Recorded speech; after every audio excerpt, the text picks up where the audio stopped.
And let me know when we're live. We are live We on are live. YouTube. All right. I see. Take Welcome these away now so I don't get messages. to our reading of Interview with the Vampire. Let me go ahead and get our recording going on here too.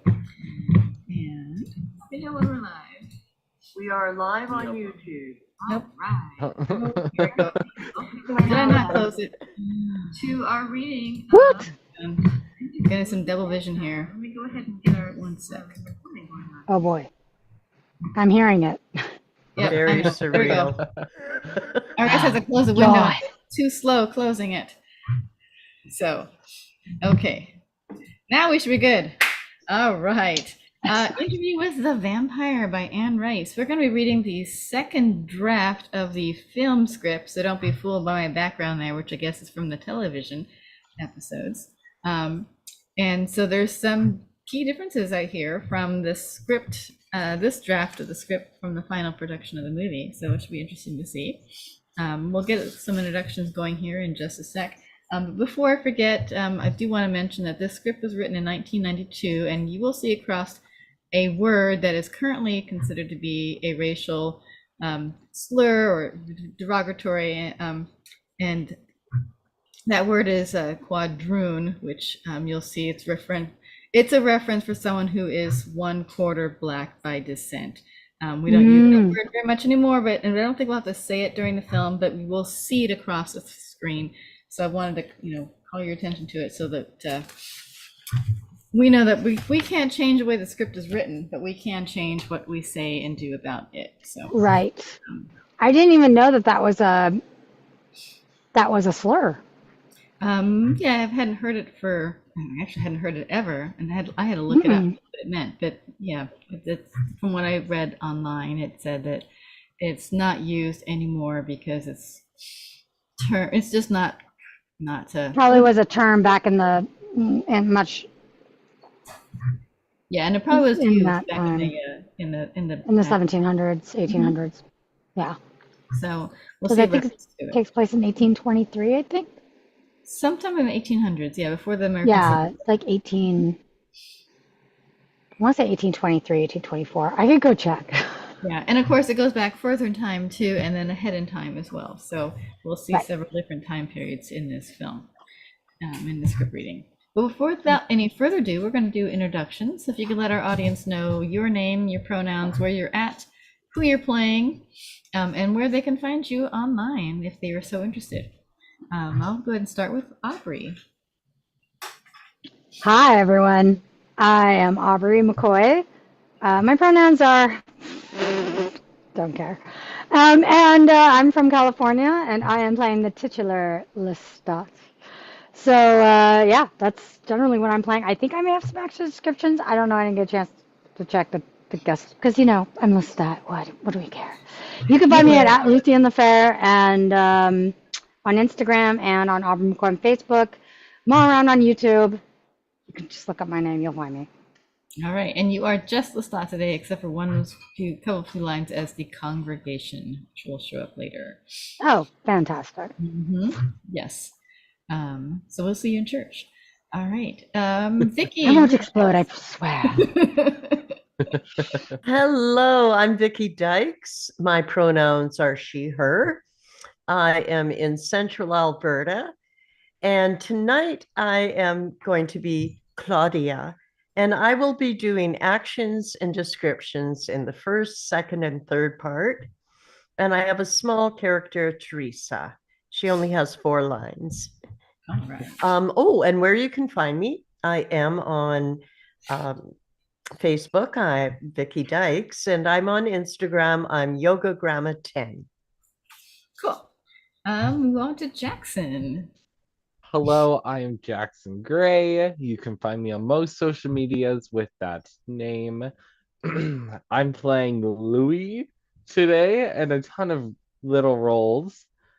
Yeah, and I'm in Central Alberta. And I think that's everything. Okay. And you've also got Gabrielle, which is yes, Gabrielle. when she shows Oh, up. good. And then I am Kat Wilson. I am in Gig Harbor, Washington. My pronouns are she, her. And tonight I'll be playing Malloy, Yvette, and Armand, as well as a few smaller characters, and then picking up actions and descriptions when Vicky drops out, with then to get to do her role as Claudia. Mm. So, yep, I think that's it. So we're gonna get our script on the screen here and start our read. We're gonna just read the first half of it this evening, so we'll stop around page 98 because it's a really long script and there are lots and lots of actions and descriptions. So more than actual dialogue, I believe. Mm. But it'll be fun, and we'll get to hear a lot of Vicky tonight. So, is that a good enough size on the screen for you all? Looks can- good. Yes, that's fantastic. See, that's okay there? Yeah, Okay. very Okay, good. screen then, and let's back up here. And Vicky, when you're ready. Interview with the Vampire by Anne Rice, based on the novel by Anne Rice. April 1992. This is the second draft. This is for educational purposes only. We fade in to the exterior of Debauchee Street, the hill skyline, San Francisco night. Interior bar, San Francisco night. Under continuous roaring rock music, we see but do not hear young men and women talking in groups or couples, summer dancing as lights flash, punk hairdos, heavy makeup, chatter. David Malloy, age 25, well dressed, leans close to a uniformed police officer, holding a mic to the officer's lips. As the officer talks, the wire from the mic leads to a small recorder on the bar. Malloy also wears one earphone plug connected to this recorder, which he holds to his left ear. We cut to another part of the bar. It's a booth.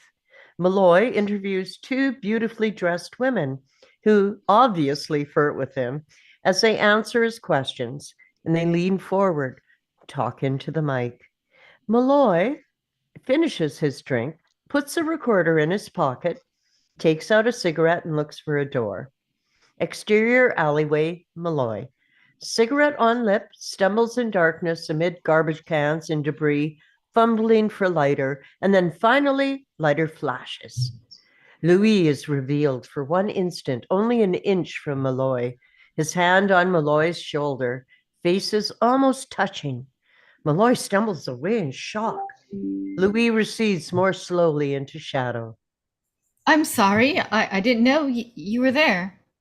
He struggles to make out the figure, but can't. Smokes nervously. I know. Really, I didn't mean to run into you. Go on, pass by. Malloy stamps out the cigarette, holds up the hand mic. You don't want to tell me the story of your life, do you? He flicks on the recorder in his pocket, eagerly. That's what I do. I interview people. I collect life stories. Sometimes I interview 4 or 5 people a night. He backs away further. Louis is perfectly still. The story of my life?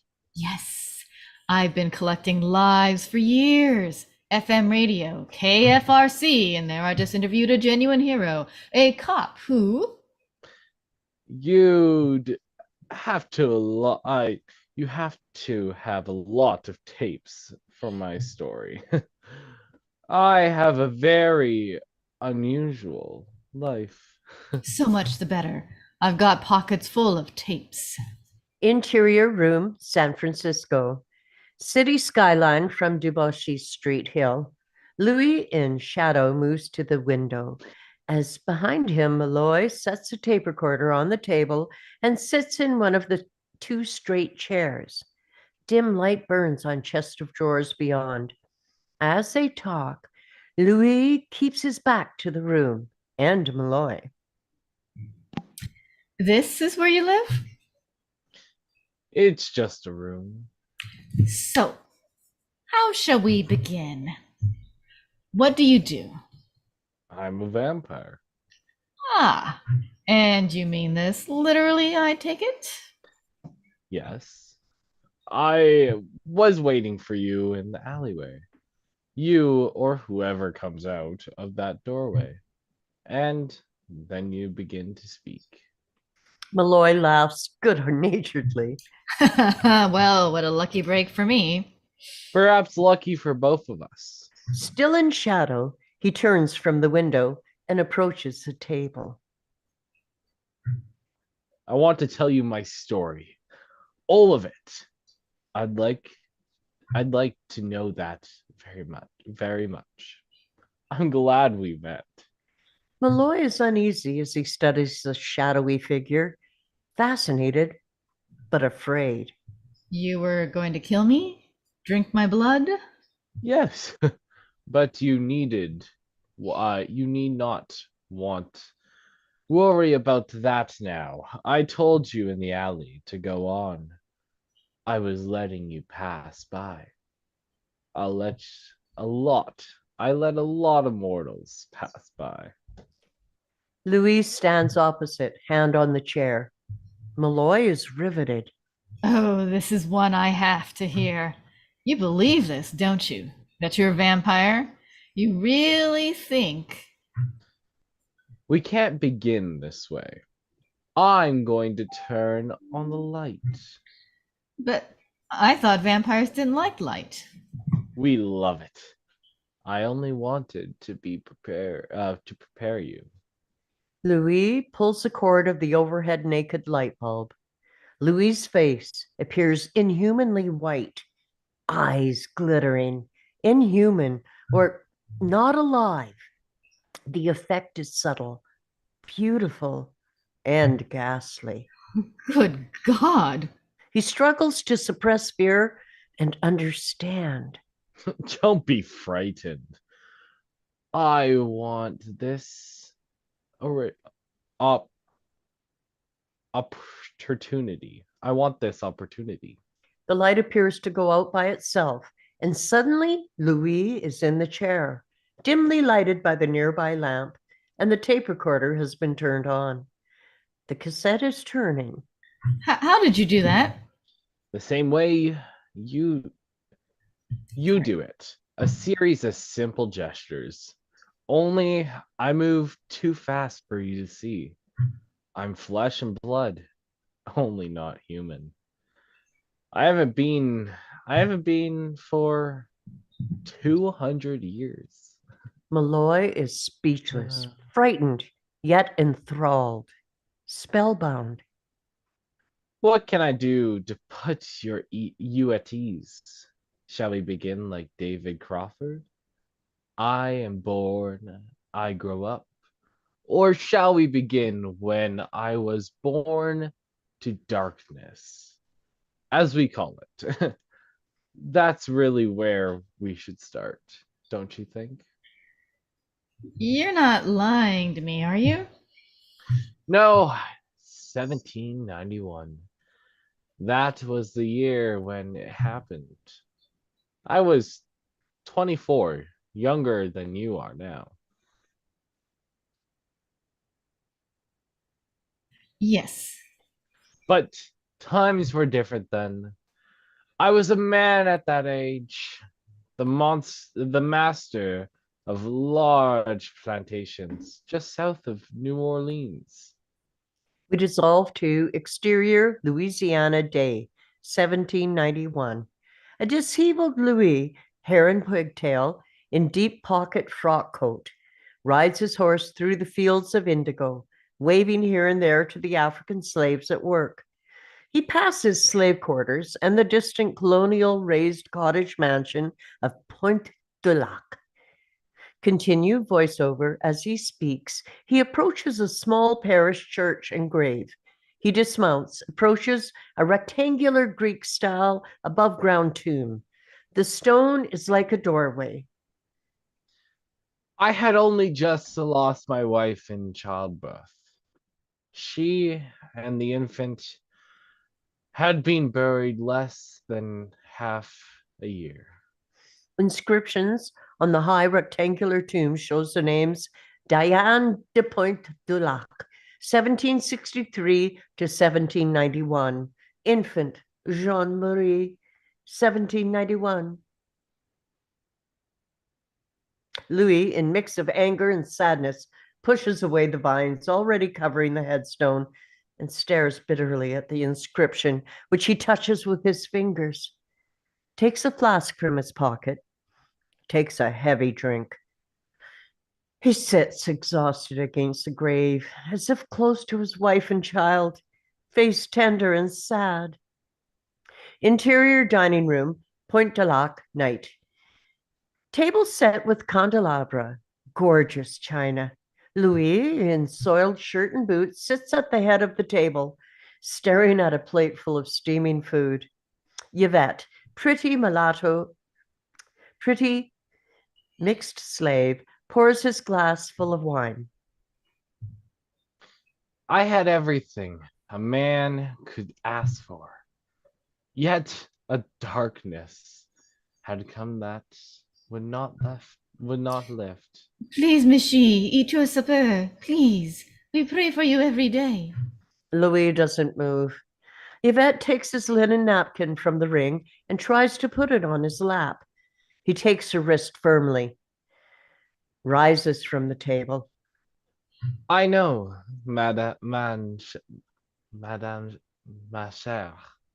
I need time. Exterior Riverfront Street,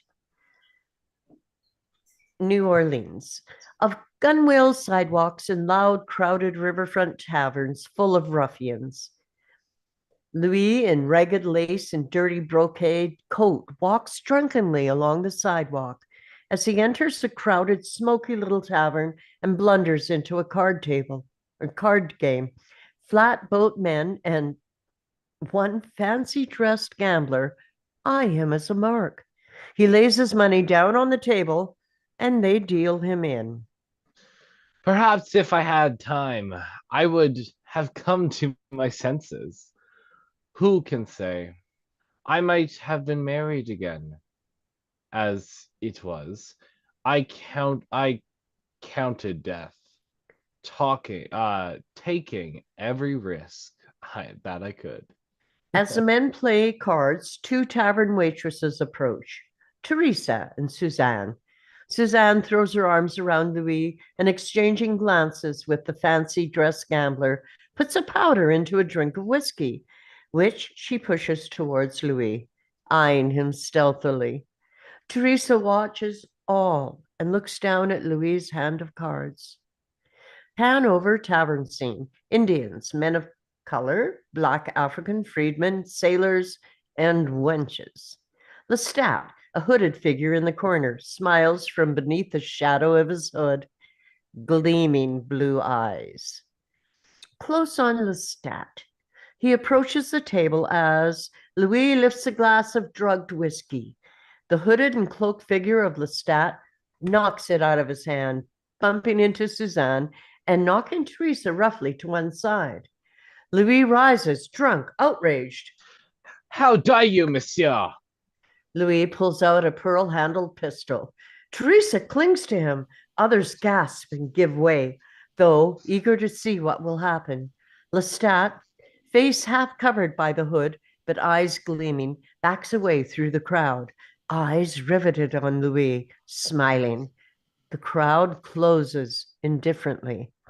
Louis is slightly dazed by Lestat's eyes, and then shudders, loses interest, sits down and picks up his cards. Exterior New Orleans Street, cottage, night. Louis and the prostitute emerge from the cottage, kissing fervently. Don't leave me, Michi Louis. Fancy dress gambler appears from shadows. First you call me a cheat, then you try to steal my woman. The gambler spins Louis around and goes to hit him. Louis blocks his punch, knocks gambler into the dirt. The prostitute shouts warning to Louis as the gambler draws his pistol. Go ahead, do it. I'm already dead. Finish the task so they can sing the requiem. Louis shrugs.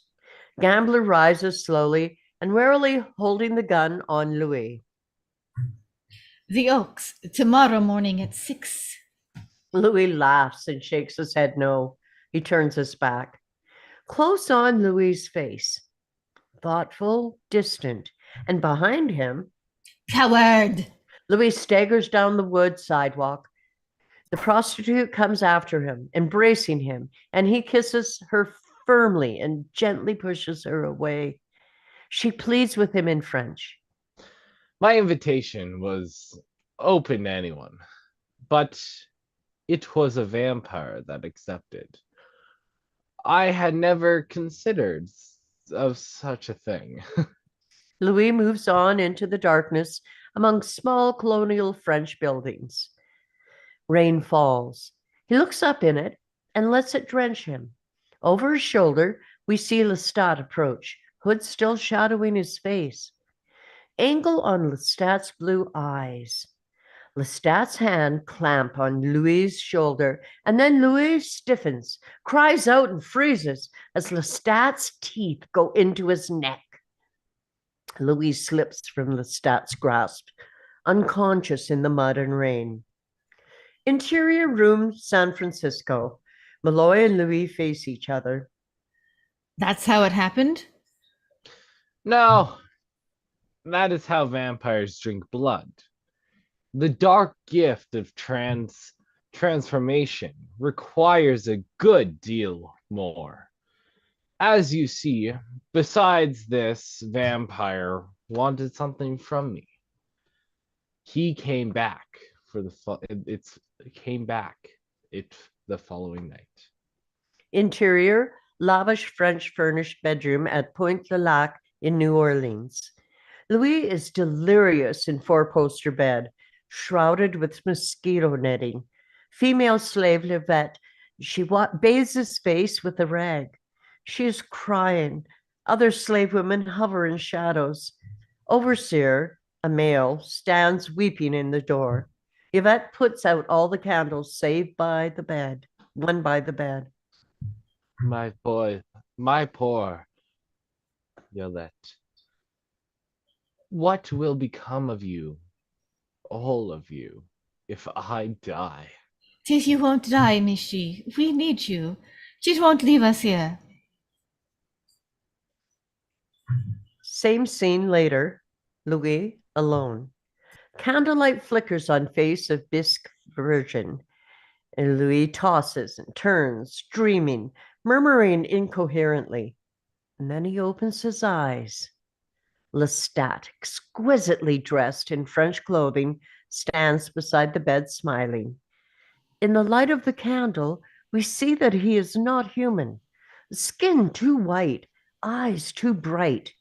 It is more subtle than earlier electric light shot of Louis. Lestat looks amiable, even mischievous, but impossible. An angel or a monster. Louis rises, grabs for his pistol from the table and cocks it. What the hell are you? What the hell are you doing in my house?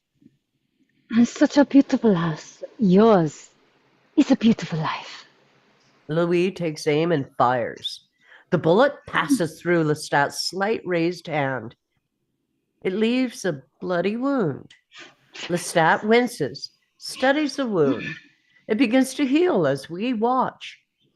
Louis reaches for his sword, hanging over the end of the bed. He struggles to get up. You're not afraid of anything, are you?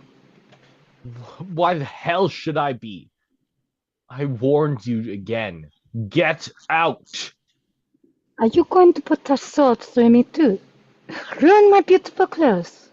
Louis rises up, jabs a rapier at Lestat, who effortlessly knocks it from his hand. It appears across the room on the floor. Louis slumps against the headboard, staring keenly at Lestat.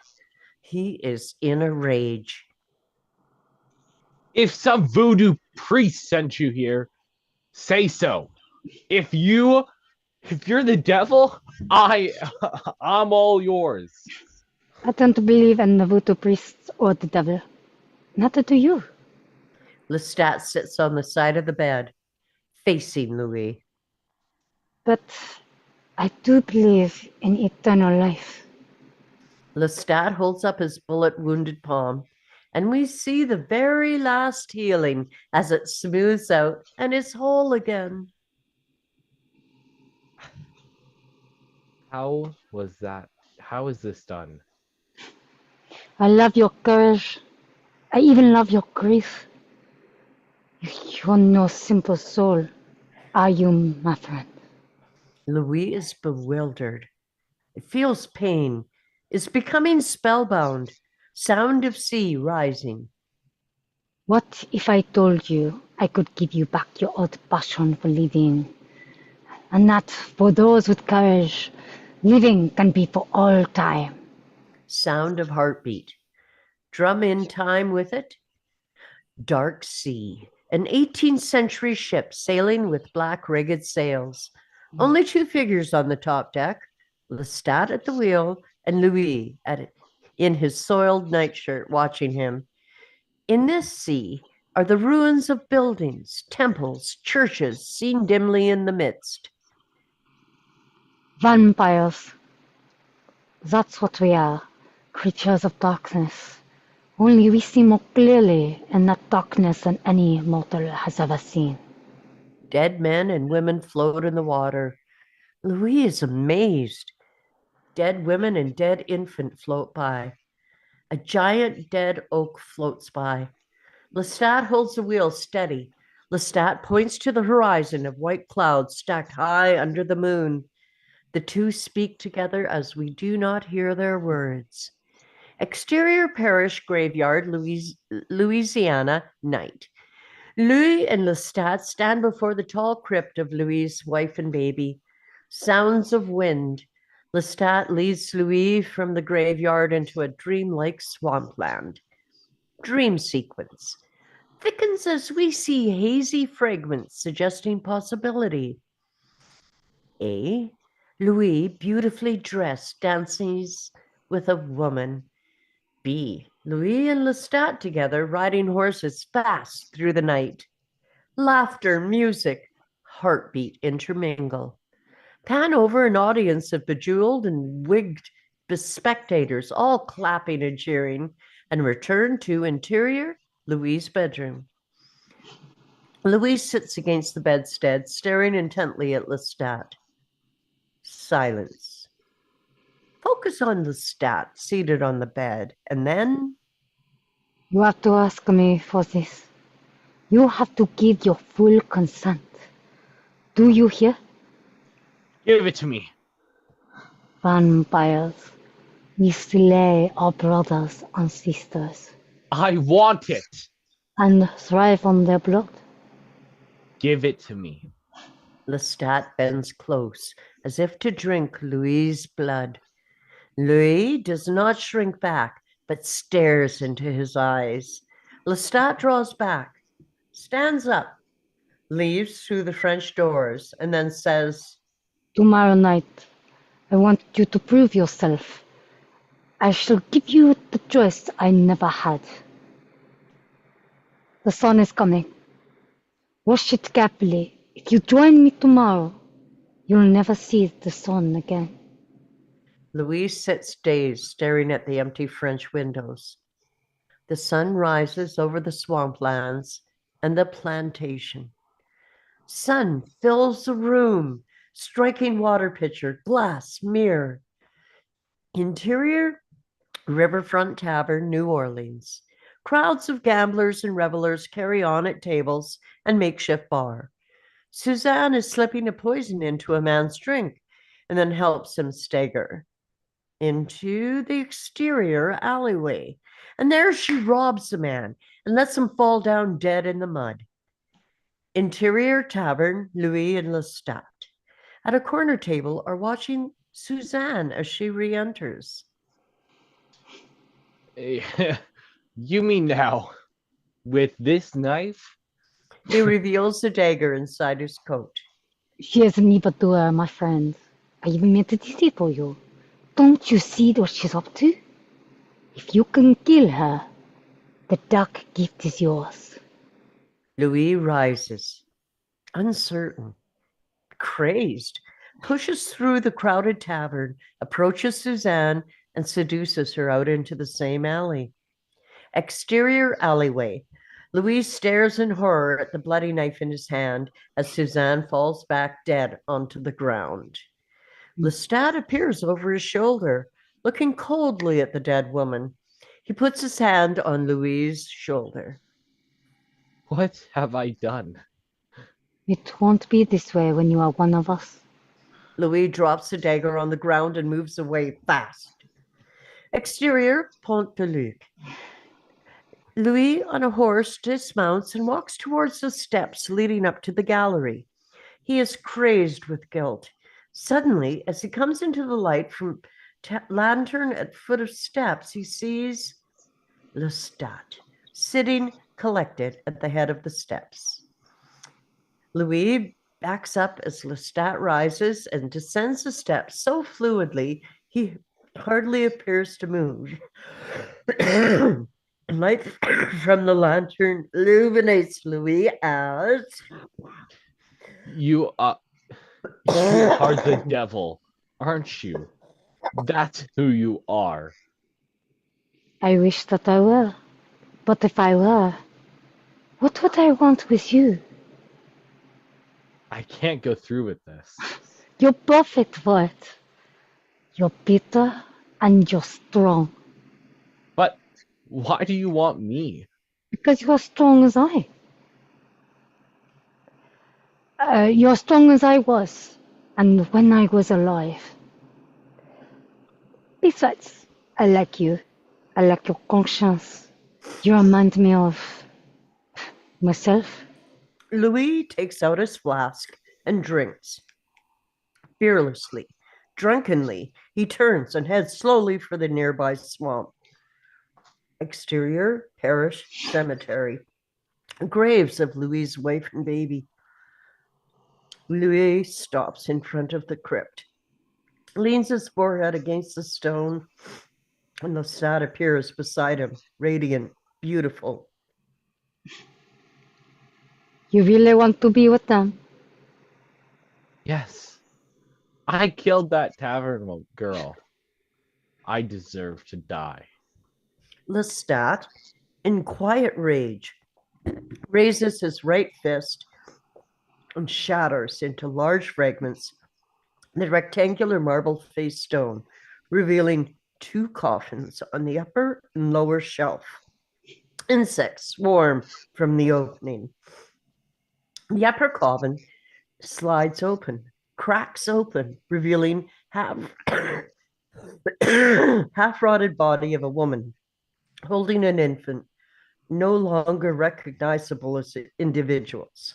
A tangle of gruesome, rotted flesh, hair, eaten away lace, insects, and worms crawling over it. Louis gasps and bends closer, taking in the full horror. It's not your wife and child, Louis. It's death. Just as simple. Think and choose. It happens to everyone except us. Lestat stares at him, smiling, becoming a hazy, dreamlike vision. And then, hyper clear. He draws closer and closer. We hear the flask fall and break on paving stones. Louis is again spellbound. Sound of heartbeat. Lestat appears angelic in his radiance. We shall be this way always, young as we are now. I'm so lonely for a companion.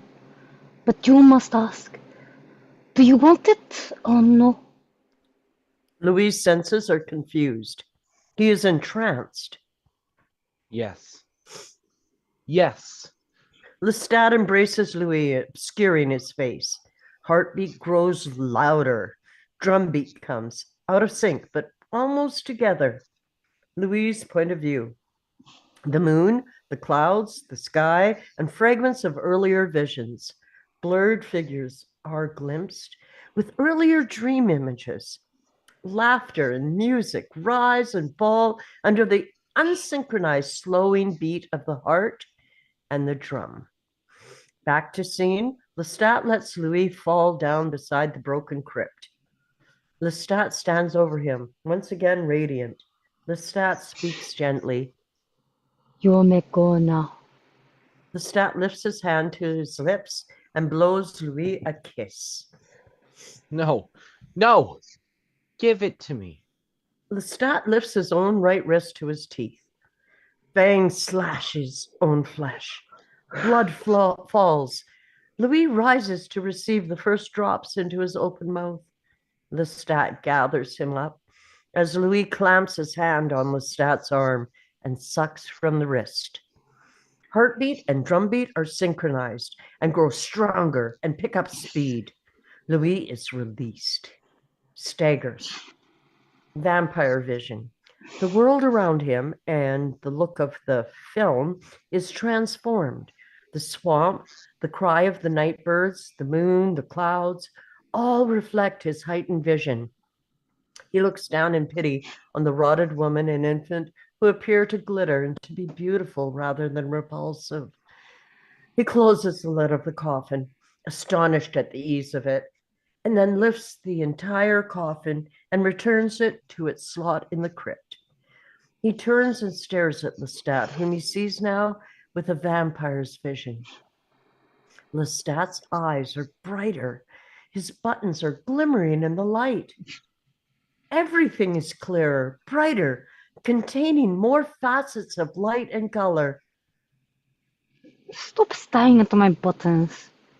Didn't I tell you it was going to be fun? But we've work to do. Lestat leads him into the swamp. Tiny creatures move or sing everywhere. Leaves move as if growing before Louise's eyes. The water makes myriad overlapping sounds, and he can see deep into it, to the creatures swimming in the depths. Louis stops, hand going around his waist as if he feels a cramp of pain. Your body is dying. Pay no attention. It will take 20 minutes at most. Louis is horrified, but the beauty of moonflowers and banana trees continues to distract him. The sky is violet, flooded with luminosity. Again, he feels pain. Come, you're going to feed now. I want a woman. Lestat laughs, and the laughter echoes like bells in Louise's ears. That doesn't matter anymore, Louis. You see, come. Louise's dazzled point of view, swamp, small high ground, camp of runaway slaves. Several share a bottle of rum around the fire. Male slaves rise, a gorgeous hunk of flesh in the firelight, simply beautiful. Razor Ruddock, and he goes into swamp to relieve his bladder. They are all beautiful now, men, women, the old, the young, simply because they are alive. And back to the scene. Louis sees. The slave comes nearer. Louis pushes past Lestat. Lestat is surprised, but amused and proud, and folds his arms to watch. Louis sees the tiny crucifix on a chain around the slave's neck. Stops. Lestat snatches the crucifix off the man and throws it away, urging Louis towards him. The slave's point of view. Two gleaming white beings stand before him with devil's eyes. Back to scene. As the slave tries to bolt, Louis embraces him easily, and then his teeth into the powerful neck. They are new fangs. He has to really bite into the victim, but he is ravenous to do it, holds tight to the man as he drinks. Louis' point of view. Trance as he drinks the blood. Echo of Lestat's laughter as the swoon thickens. Distant firelight gets brighter and brighter. Interior, Point de Lac, night. Main floor parlor and dining room with floor-length windows to porches on all sides. Building for all its high ceilings is crude. Furnishing is lavish Parisian Louis XVI, and Lestat plays the harpsichord rapidly and exuberantly, an improvisation on Bach as Louis, skin whiter, eyes brighter, wanders from room to room, dazzled by the candles, the light on the furniture, the petite point tapestry of the chairs, the draperies. And before a mirror, he stops, amazed to see his reflection. In the distance, over the music, Lestat laughs. Oui, that's you, my handsome friend. And you look that way and the stars fall from heaven. Louis draws closer to the mirror and sees his small, now fully developed fangs. He runs his tongue over them. Those will make it easier next time to neatly puncture the flesh. We are well-mannered immortals. Always remember. Wild music. Yvette, the slave, stands still in alarm on the porch, gazing at Louis as he stares into the mirror. Slowly, Louis turns to her and is stupefied by her natural beauty. The music gets louder and more frenzied. Louis moves out past the dazzled Yvette along the exterior gallery and stares to ground. He moves out onto the grass and looks up at the stars. He begins to turn around.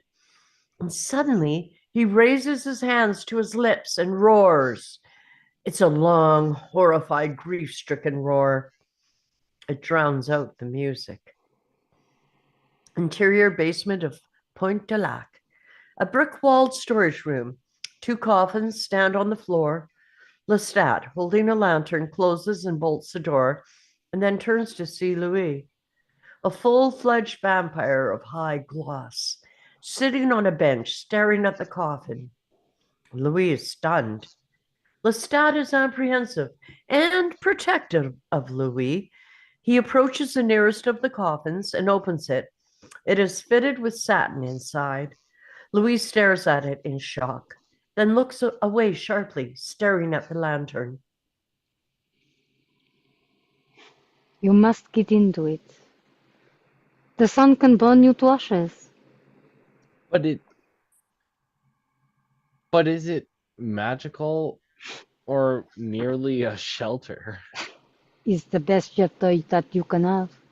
Louis rises, approaches the coffin, hands trembling as he peers into it.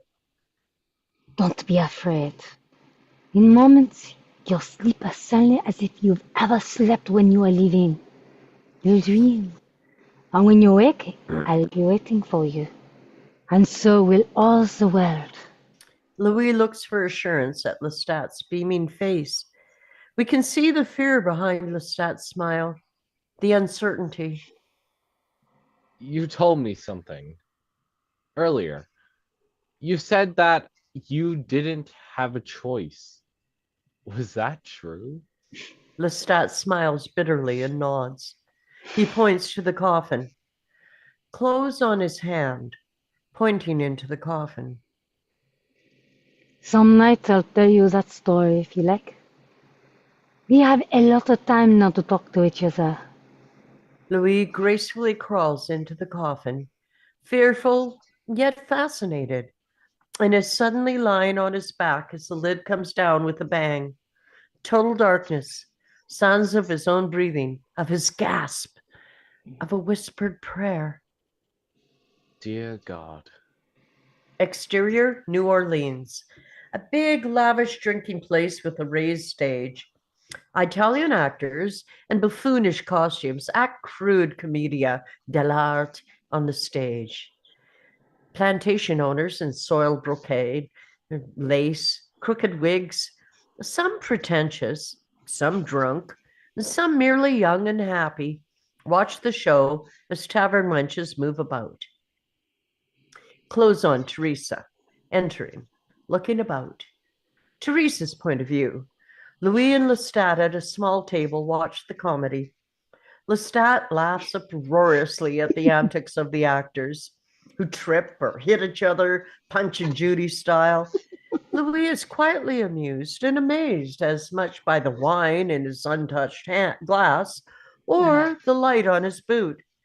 But he too watches the stage. Back to scene.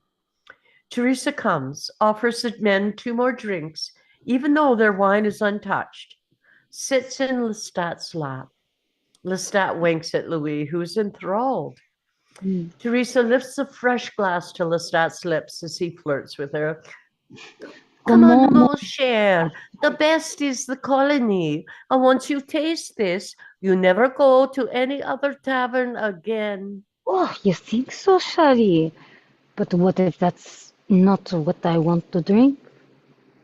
Lestat sinks his teeth into her neck as he looks playfully behind her at Louis, who is amazed and amused in spite of himself. Antics on stage. Laughter rocks the tavern. Lestat slides the dying, dazed Teresa onto Louise's lap. Louise studies her, but does not drink. Gently, he puts her in the chair beside him and folds her hands on the table. She appears drunk. He wants to laugh, but is ashamed. No one notices. Lestat lays gold coins on the table and touches Louise's knee.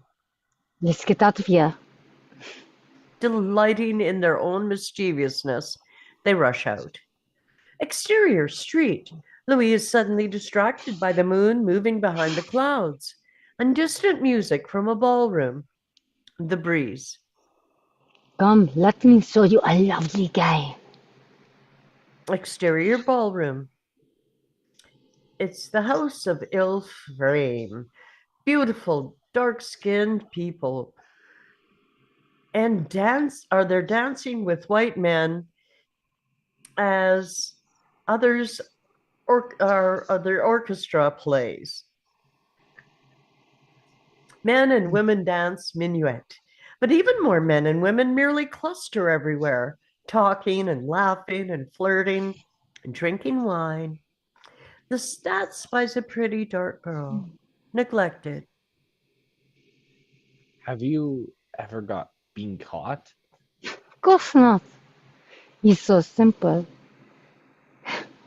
You almost feel sorry for them. Now, watch me. This is called the little drink. You could take it whenever you wish.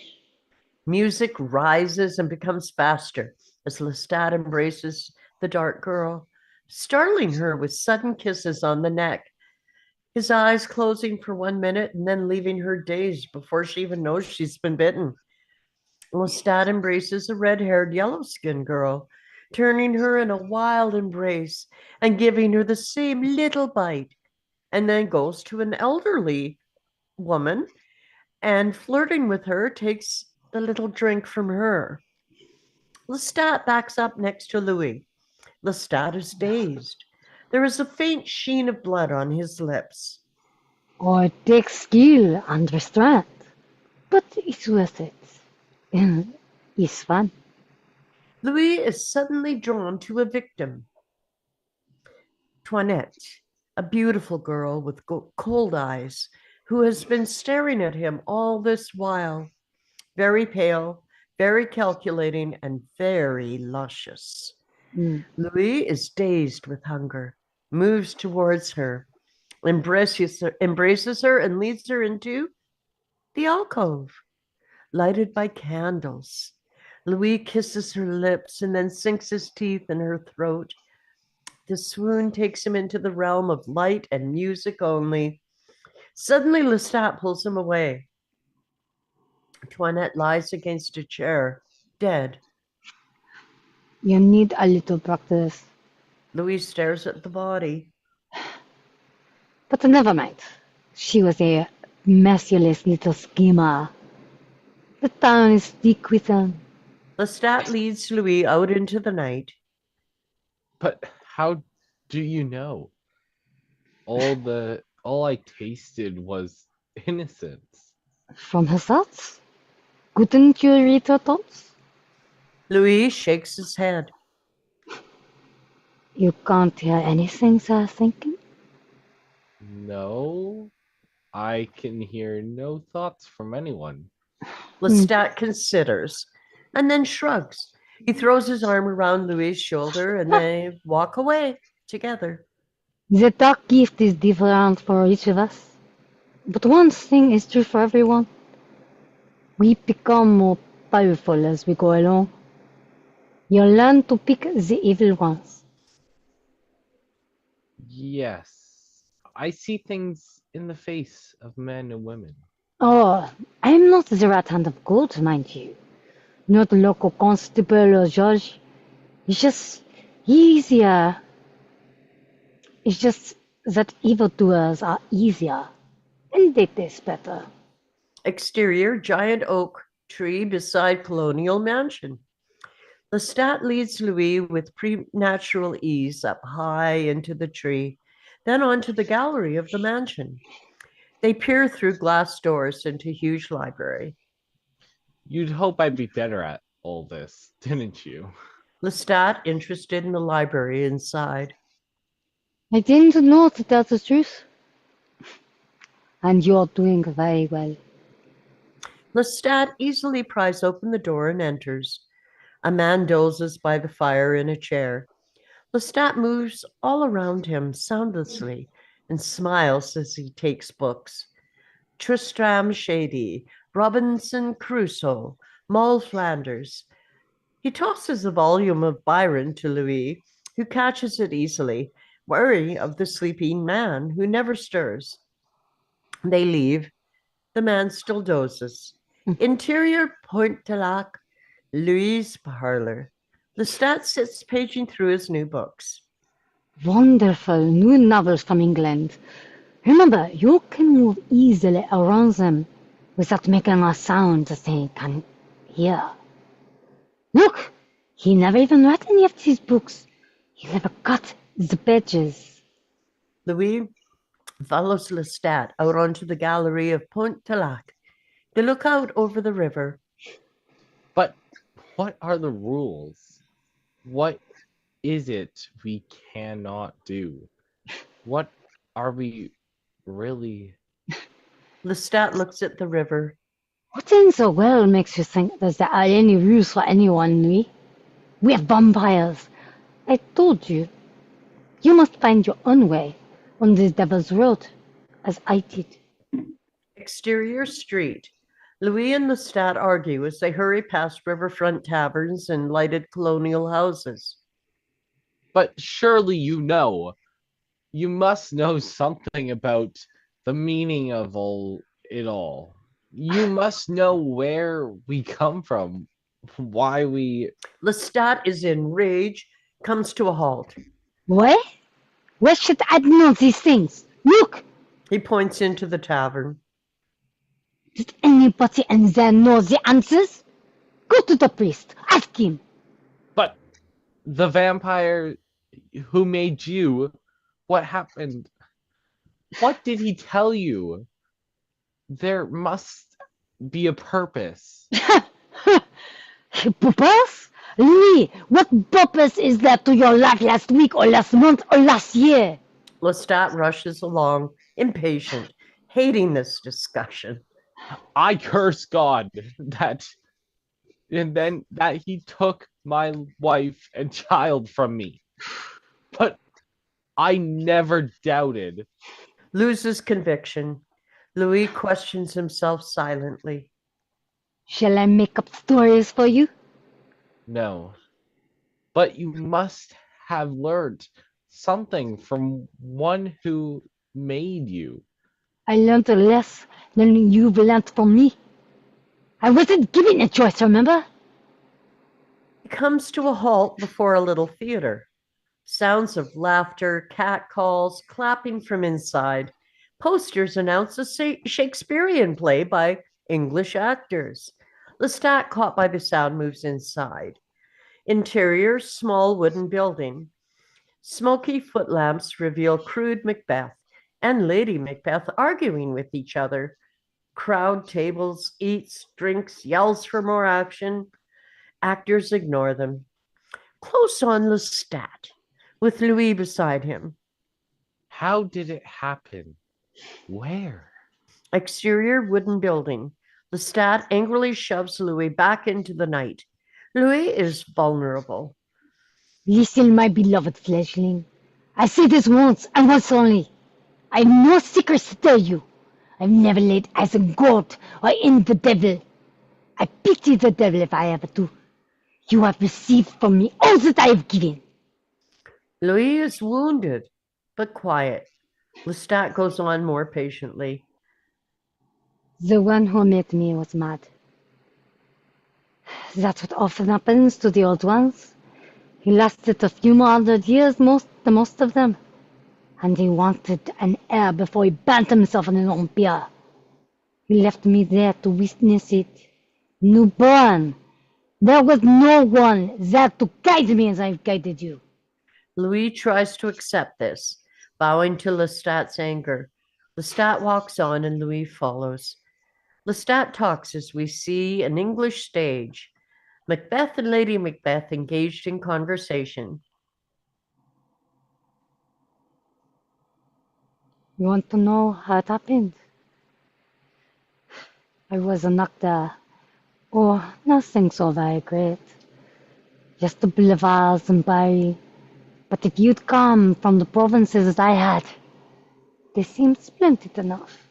Interior Boulevard Theatre, Paris. Lestat is a human, far less lustrous, plays Lelio in The Commedia. He bows and introduces himself to the audience. We cannot make out his words, only that he is making them laugh. He pretends to be choking on the smoke from the footlamps and then goes back into character. More laughter. You might say you picked me for my yellow hair, or perhaps my country youth. I had been a good hunter, and we must be good hunters, we vampires. We must like the hunt. We can't survive. Close on Lestat, transfixed on the stage. His point of view, Magnus, an old male vampire heavily cloaked with a face almost like a skull, peering from the audience at Lestat. So it's passed on one to another, century after century. And he left you no secrets except that fire can destroy you. And so can the sun. Yes, that's what he gave me. The coffin such as you'll never see in this damned wilderness. And the tower, yes. And clothes.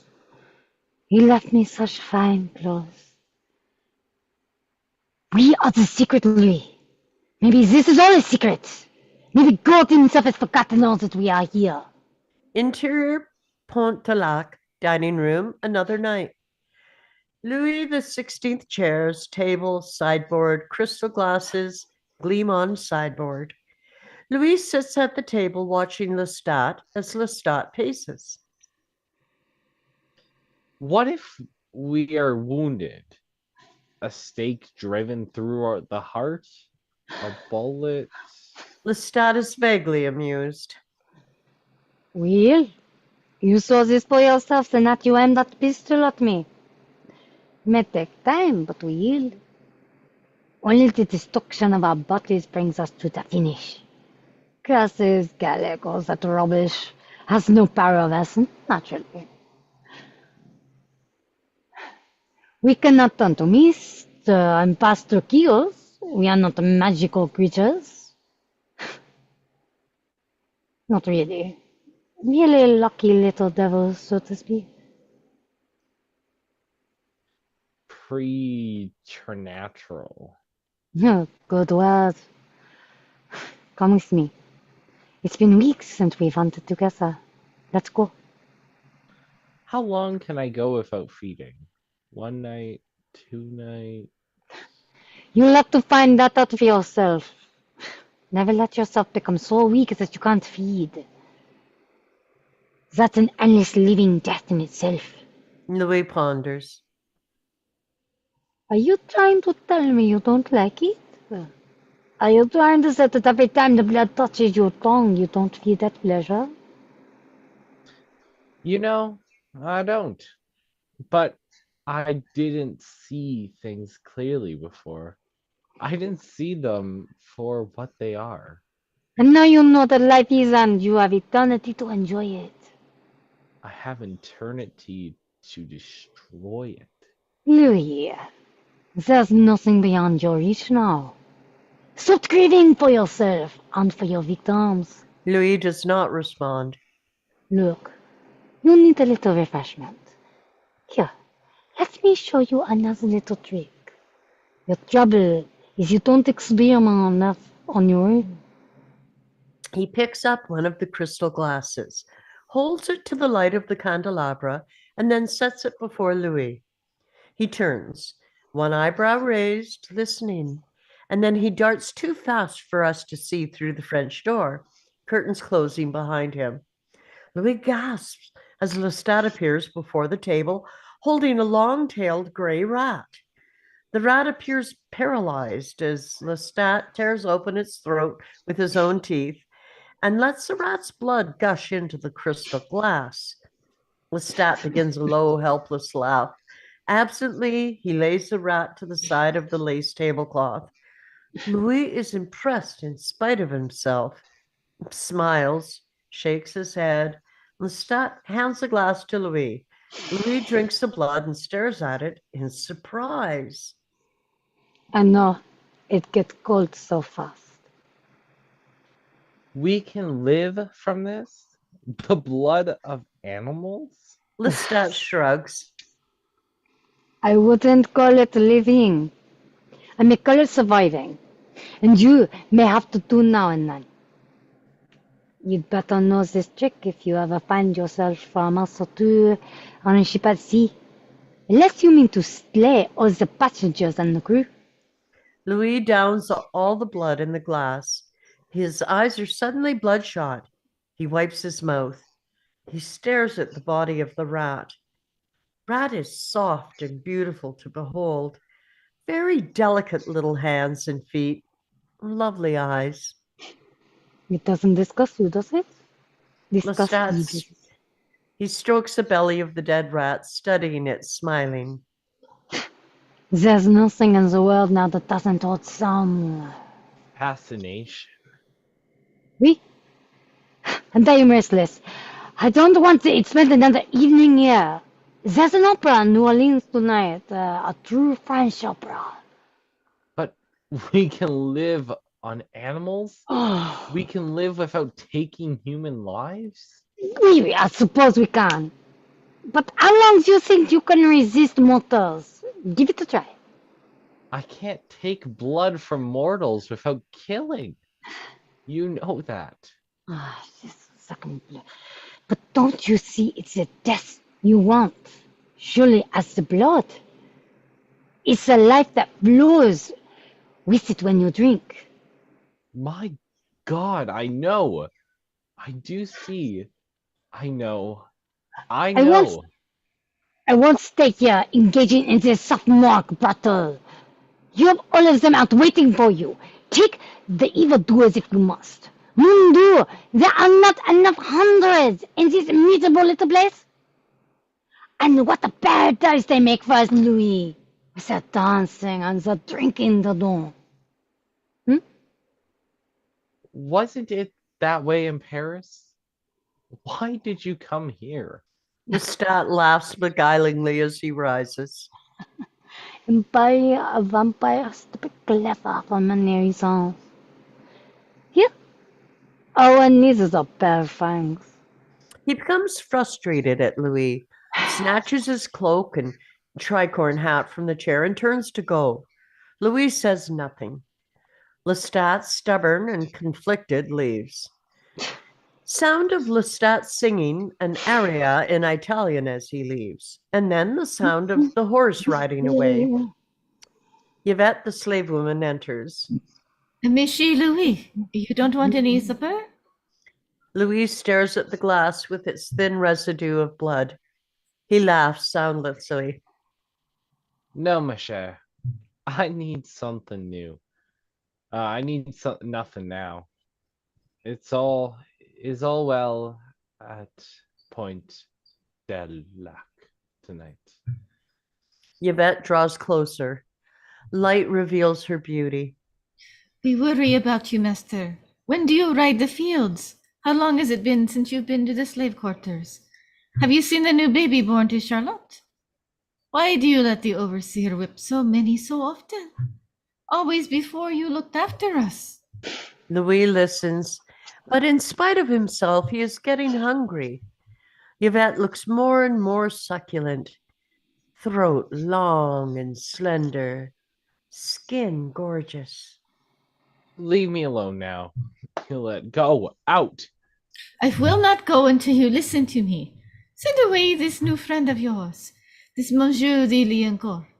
The slaves are frightened of him. They are frightened of you. Louise's point of view. She approaches the table, skin gleaming, but her voice is no longer audible, only her beating heart.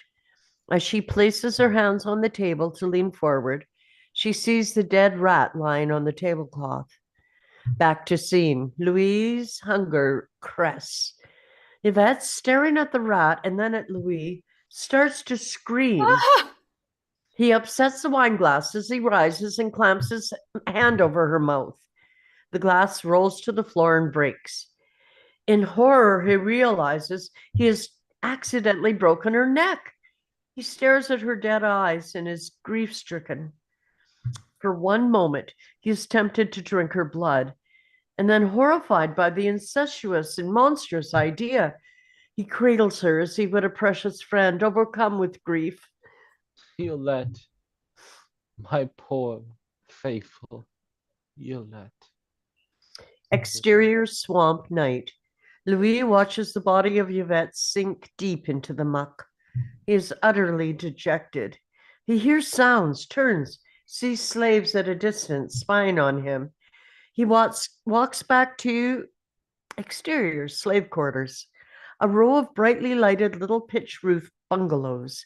Not turning his head, he walks past the slaves in the darkness of the porches as all greet him softly with a bonsoir, Michi.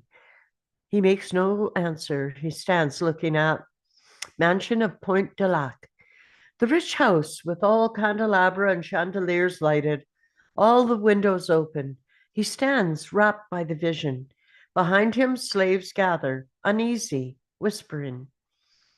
Suddenly galvanized, Louis rushes up the stairs, snatches up the candelabra, and sets fire to the drapes. He goes from window to window doing it. Slave's point of view, master setting fire to the house. Back to scene. They rush up the stairs with shouts of, "Stop him! He's mad!" Interior bedroom. Louis stands surrounded by flames, ready to be consumed. The night is full of shouts and screams, and the plantation bell clanging. Glass breaks. Louis turns to see Lestat stepping through the broken window. Louis squints as he looks behind at the paling sky. You fool! What have you done? It's almost sunrise.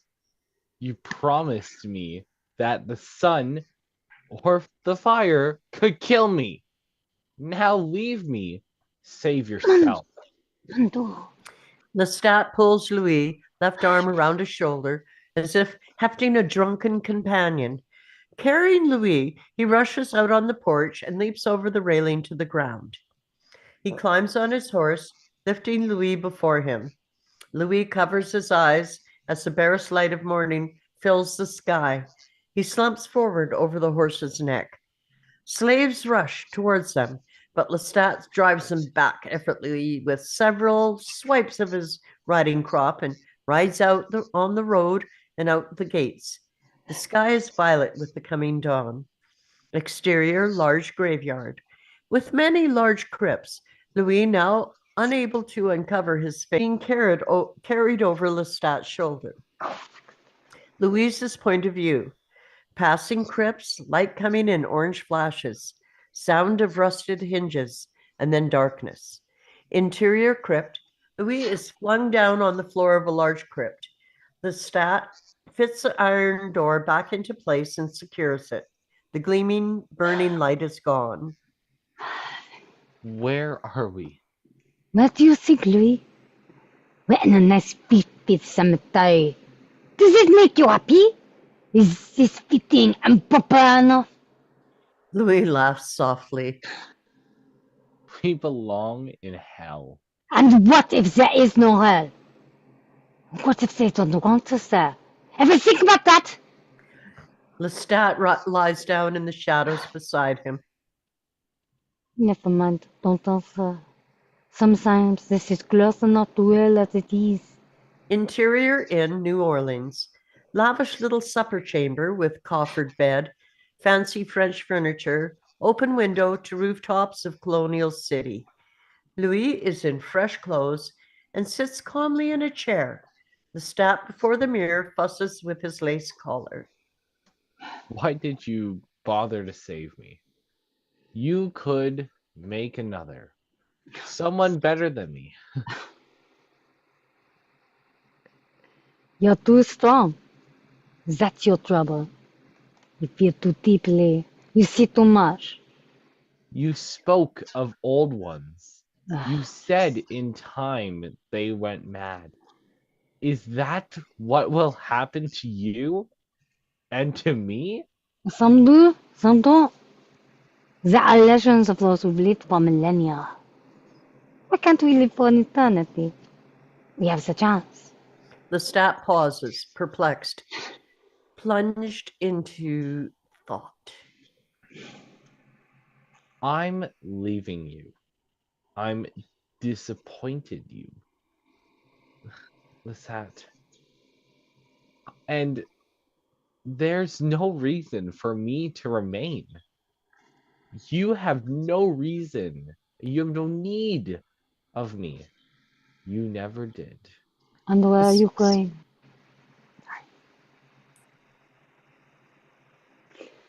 You think you'll find others in the new world? Oh, you attempt to voyage to Europe. Suppose the ship sinks, Louis, and you and your coffin are plunged to the bottom of the sea. You will die, you know.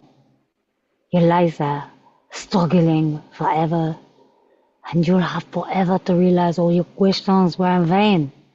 Louis rises and moves to the door. I'm sorry I failed you. I told you I wanted it. And I was wrong. I'm going. Where? How? I don't know the answers. I'll live from the blood of animals, and I swear it. I shall never take another human life again. And I'll search for what I can't say. Lestat shakes his head, trying to suppress his dismissal of this. He is losing Louis and afraid. There's nothing more you can teach me. You said it yourself. And you think there are others who could teach you these things? That you'll find them? You don't understand about the others. The lone predators, jealous of their territory. They see you coming. You'll be a mark. And all of us lost. Lone wolves. Now that is the truth. And all we have is a companionship we can give each other. That's all anyone has, Louis. Go out, walk the city streets, peer through the windows at the couples in their beds.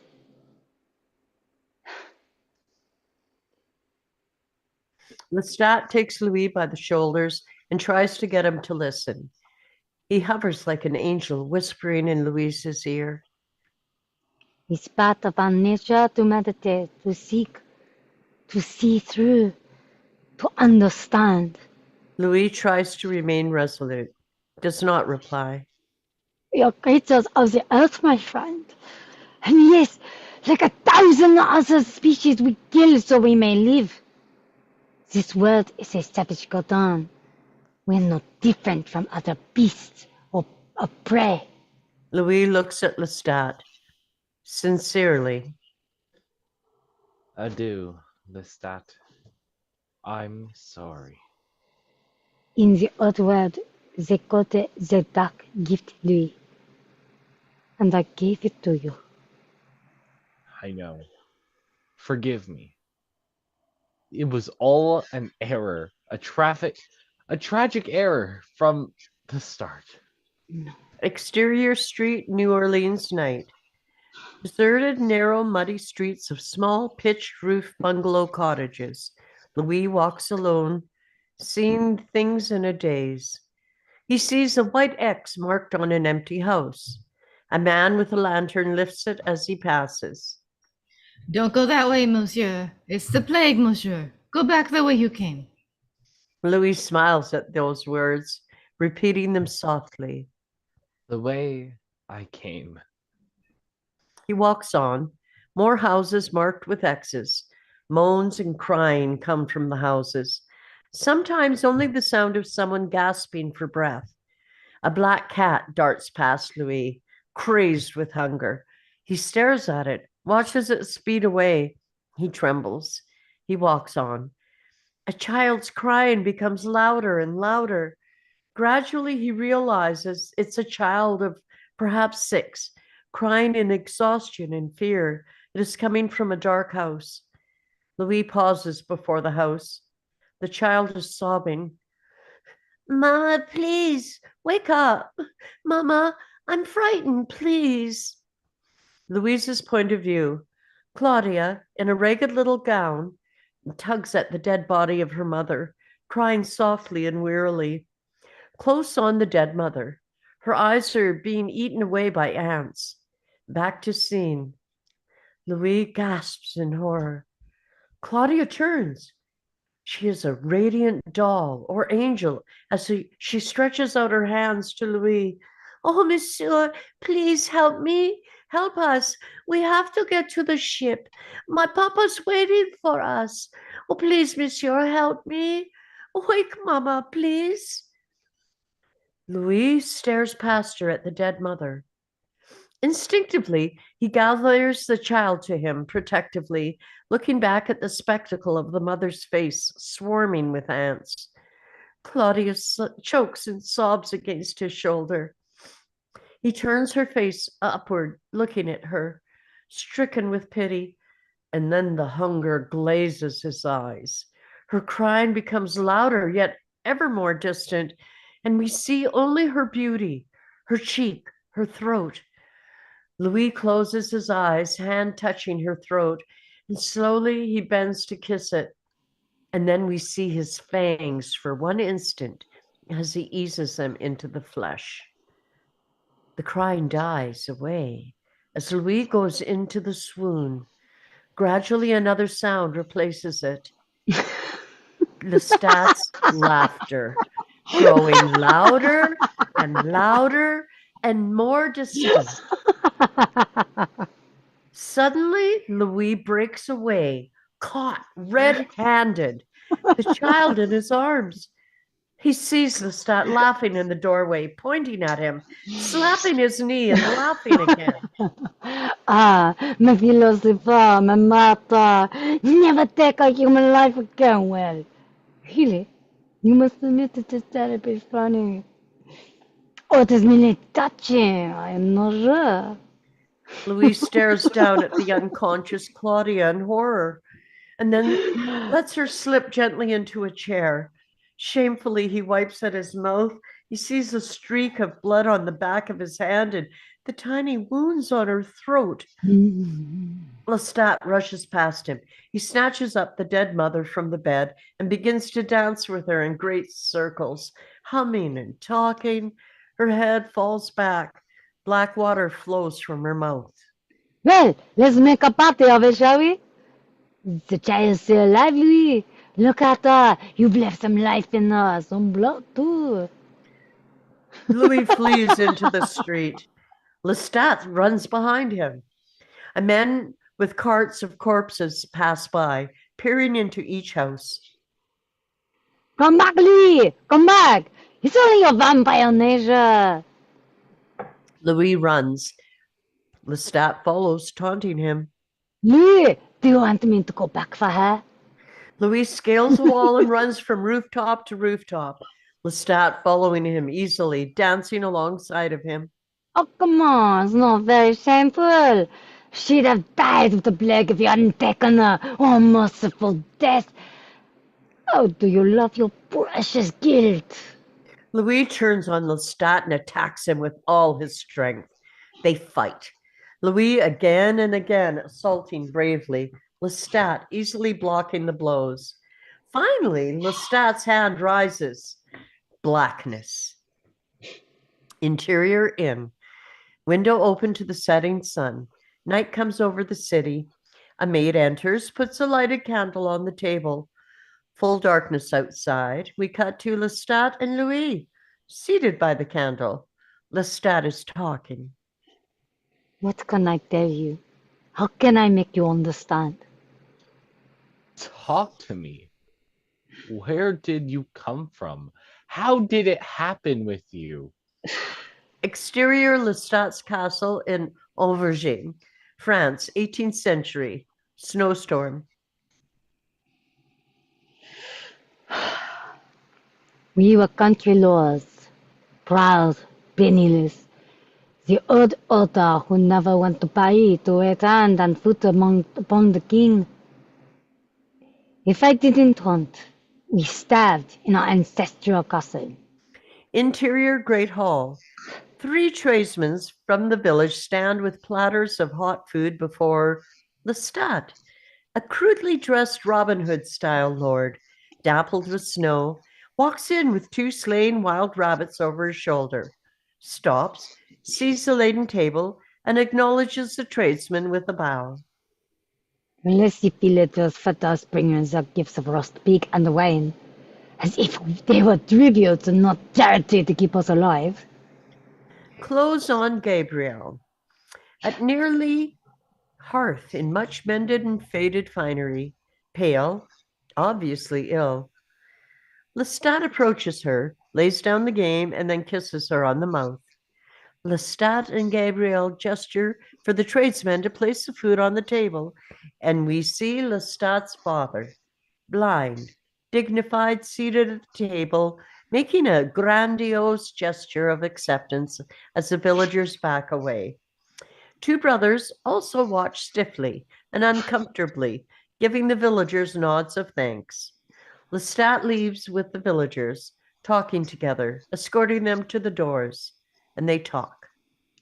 And when a pack of wolves began terrifying the villagers, it was I who had to hunt and kill them. I was the only one left who could sit a horse, the only lord who could hunt our ancestral lands. Clothes on blind father. Groping for a cup of wine, the 2 brothers begin to dine as well. Exterior snow-covered valley. Lestat in crude garments with crude weapons, flail, all broadsword, musket in its belt, flintlock rifle, rides his mare through the deep snow. Behind him plod 2 giant mastiffs with spiked collars. Come out, brother wolf, I'm waiting for you all. Whistles as he rides on, enjoying wind and blue sky. 2 wolves appear, rushing from the dark woods towards him. Lestat is galvanized, takes aim with flintlock rifle, and brings one down as the other charges and kills 1 dog. Lestat has no time to reload. He aims a musket, wounds the wolf, but the dog is dead. And then, to his horror, 3 more wolves suddenly come running from far ahead. It was an ambush. They are such clever animals, and I should have known. I'd hunted them before. Lestat bites at the wolves with his sword, killing a 3rd as the other one attacks and kills his other dog. The wounded wolf and the last of the 5 come back, charging him, striking his horse, wounding the horse's hindquarters so that it falls. Lestat slips out of the saddle. He grabs the flail from his belt. He strikes the wounded wolf and kills it. And the last wolf, very canny, merely watches him. Lestat looks at the nearby forest. It's too far. The branches are too high. Nevertheless, he backs towards it, staring down the wolf who begins to pace. Lestat turns and starts to run. The wolf chases. Lestat pivots and rams the sword right through the wolf's throat. In exhaustion, he collapses, arm over the warm body of the wolf, staring back at his horse, emitting terrible whinnies as it tries to stand up but cannot. How did I slay an entire pack? Another man might have lost his life then. It seemed the greatest victory, but afterwards, it came to mean so much more. Lestat reloads his musket and executes his horse. Bitter, heartbroken. Interior Great Hall with table and fire. Lestat and Gabrielle greet 3 villagers. Villagers present Lestat with beautiful red velvet cloak lined with wolf fur. From the wolves, my lord, those you slew with your own hand. Merci, Antoine. Thank you all. Lestat turns, sees 4 villagers filling the table with meat and drink. As villagers leave, Lestat slumps into a huge medieval-style chair by the fire. Gabrielle comes to him. He rises, but she bids him to stay seated, and she sits on the broad arm of the chair. He is alarmed at her pale appearance. He goes to kiss her. She pushes him away. Oh, listen to me. You, my youngest and dearest. Listen well. I know why you don't leave here. I will never leave you, mother. Don't talk of such a thing. She takes gold from her pockets. Lestat is shocked at the sight of so many real gold coins. This is all I have left of my family's money. You're to take it. Do you hear me? You to go to Paris and make your fortune. But Lestat, he tries to protest. Lestat, I'm dying. I can't live through another winter. Now you must do this for me. Go to Paris so that I know you're happy and away from here as my eyes close. But I cannot do this. No.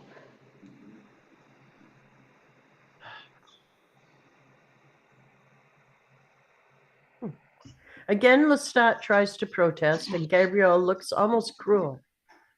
Give me this gift, my son. For my sake, leave tonight. I could barely hear her to leave her.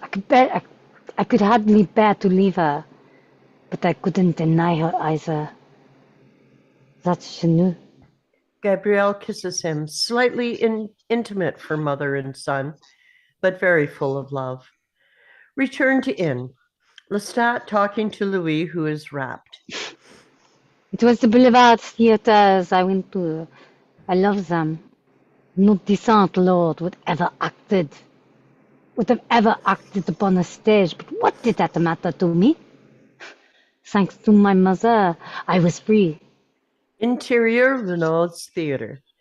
Lestat, in the red cloak with its wolf lining, cavorts before the audience as the younger lover in the play. He winks as he chases the beautiful heroine. A buffoonish old man with a fake nose suddenly blusters between them, grabbing the heroine, who takes one look at him and flees into Lestat's arms. Roars of laughter from the audience. Close on Lestat's face.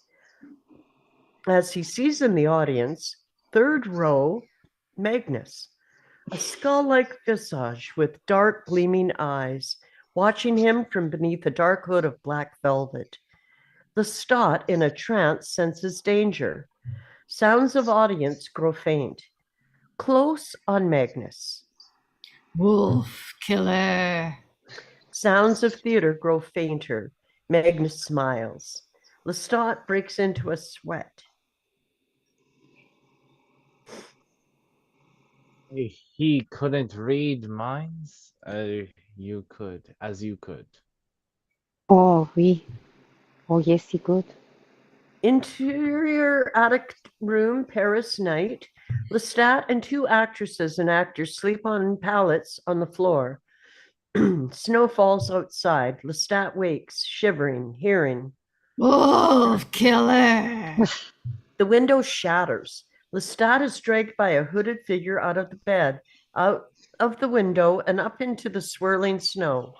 He fights like mad, even biting at the white hand that holds him.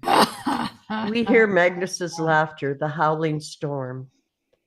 Interior tower room, funeral pyre.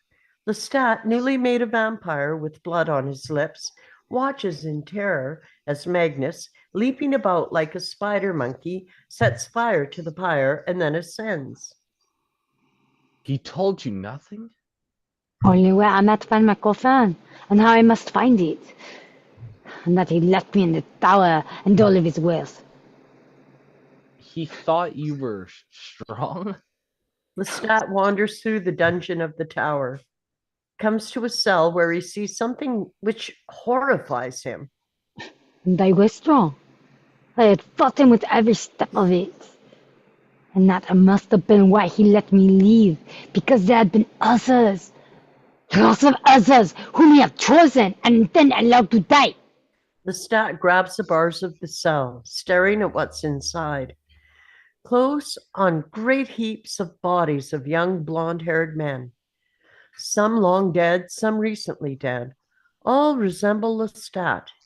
All have his height, coloring, even similar garments. And the most recent corpse, swarming with flies, has blue eyes. Lestat backs up, doubled over with nausea, and vomits a stream of blood onto the stones. Stunned, he stares at the blood and instinctively arches his back and reaches down and laps it back with his tongue. Realizing what he is doing, he rises, slamming back into the bars against the corpses, and then he lets out a roar. It is like the roar we have already heard from Louis in the swamp. It echoes throughout the dungeon and the tower. Exterior boulevards, Paris. Lestat, a vampire, beautifully dressed in brocade and lace, walks through the crowds of jugglers, vendors, ladies of the street, city strollers, and stops at Renault's theater. He watches from a distance as the crowds go in. Of course, I learned that to hunt instinctively. That was nothing. But as for the rest, I was as confused as you ever were. I didn't dare to return to my mortal companions, to Gabrielle, my mother. I sent vague letters describing my Madonna fortune and all the money she could possibly desire. I thought I'd never lay eyes upon her again. Lestat turns away from the theater and goes through the crowd. All around me, I could hear the thoughts of mortals. I've always been able to hear them. It's like a chorus of the whispers. And in the midst of that chorus, I was alone. Until one night, I heard the voice of a different soul. A monster like myself. Exterior, Place de Grève. Lestat stops, listening, wary. A shadowy shape rushes away from the facade of Notre Dame. Soon I heard them often. They were following me. I could feel their hatred. And when I glimpsed them, I saw ragged, filthy little goblins. Well, they reeked of the dirt of the grave. Exterior doors of Notre Dame, Paris. Lestat rushes towards them as a little band of ragged vampires in rags hurries silently after him. He sees them up on the roofs. He rushes into the church, and he peers back at them with curiosity and contempt. 3 little vampires hang out in the shadows, trying to keep an eye on him. A man passes before the cathedral with a lantern, and the 3 vampires run cowering from the light. It was very easy to elude them. All I had to do is seek shelter of a church. They were afraid to go into them. They ran from crosses. They ran from the light. Return to the inn in New Orleans. Louis listens rapt as Lestat talks, walking back and forth. I soon realized that they lived in the cemetery of La Innocence. It is long gone, that place. But in those days, it was the heart of Paris. Exterior, Les Innocents Cemetery. Gigantic place full of many crypts. 3 vampires dart through the darkness and disappear through a crypt door. Ninapita the catacombs beneath the cemetery. They believed the cross could hurt them, and only water would burn them. They believed it. Do you understand? Yes, I can understand it. Return to the inn in New Orleans. Lestat talking to Louis. All that superstition. And he often was breaking all their rules because I didn't know there were any rules at all. Interior ballroom, Tuileries, Paris. Lestat in dim light dances with a mortal woman. What was it say letter accuse me of? Yes. Walking in the blazes of light. Didn't serve the devil properly as they saw it. I tempted the fiend to drag me down the hell for my sins. And of course there was another thing. I met the companion soon after. I'm broken more of their rules when I'd done it. Exterior, Isle Saint Louis. Lestat on horseback rides over bridge behind Notre Dame and stops before a mansion, anxious, looking up at a lighted window. A companion? Where is this being now? Return to inn. Lestat smiling sadly at Louis. Louis studies him, curious yet patient. If only I knew. Return to Isle Saint Louis. Lestat dismounts, enters interior mansion. He rushes past attendants up the stairs. As I told you, my mother was dying when I left her. That journey to Paris was the hardest thing I'd ever done. Yet, with the wealth I showered upon her, the wealth Magnus had given me, she accomplished the one thing I never expected. She made the journey to Paris to see her son for one last time. Lestat stops before a bedroom door. A nurse emerges, gesturing for him to be quiet. Madame is very ill, yet she is dressed and waiting to see you. All day we've waited for you. Don't you think death waits on every spoiled young lord? Lestat is anguished. Slowly he goes into the room. He stands in the shadows. In the light of a candle, we see Gabrielle, his mother, pale and very sick, obviously, yet beautifully dressed and seated in a gilded armchair by the big, heavily draped bed. She is almost too weak to rise. Lestat, oh my dearest, come into the light, where I can see you. Lestat remains in the shadows. Without second mother, I was a pauper when last you saw me. I might dazzle you now. So were we all, my darling, before your good fortune. It is your it is you I can come to see, not your fine clothes. Put out the candle, mother. She pinches out the candle. Only light comes through the high window. Please come to me. Let me take you into my arms. Lestat draws nearer, trance-like. How could I tell her? How could I explain I wasn't her son anymore? What this is what I'd become. You know what you see with your vampire eyes. Imagine the sight of her to me with my new vision. She was dying. She could not have lived another week, perhaps not another night. And her thoughts, I could hear them. She was afraid of dying. That's why she came to me. She thought it would be easier with me there. Lestat in anguish draws nearer. Gabrielle struggles to her feet, eyes full of tears, and reaches out. As she touches him, she realizes he's not human anymore. She falls back, losing her balance, grabbing for the bedpost. Lestat stares at her sadly. Countless mortals I've deceived in the ballrooms and the theaters and the boulevards and the cafes. But I could not deceive her. She knew the moment she touched my skin. What could I do but explain to her silently, making her see it in the images that I haven't chosen it, that it had been done to me against my will.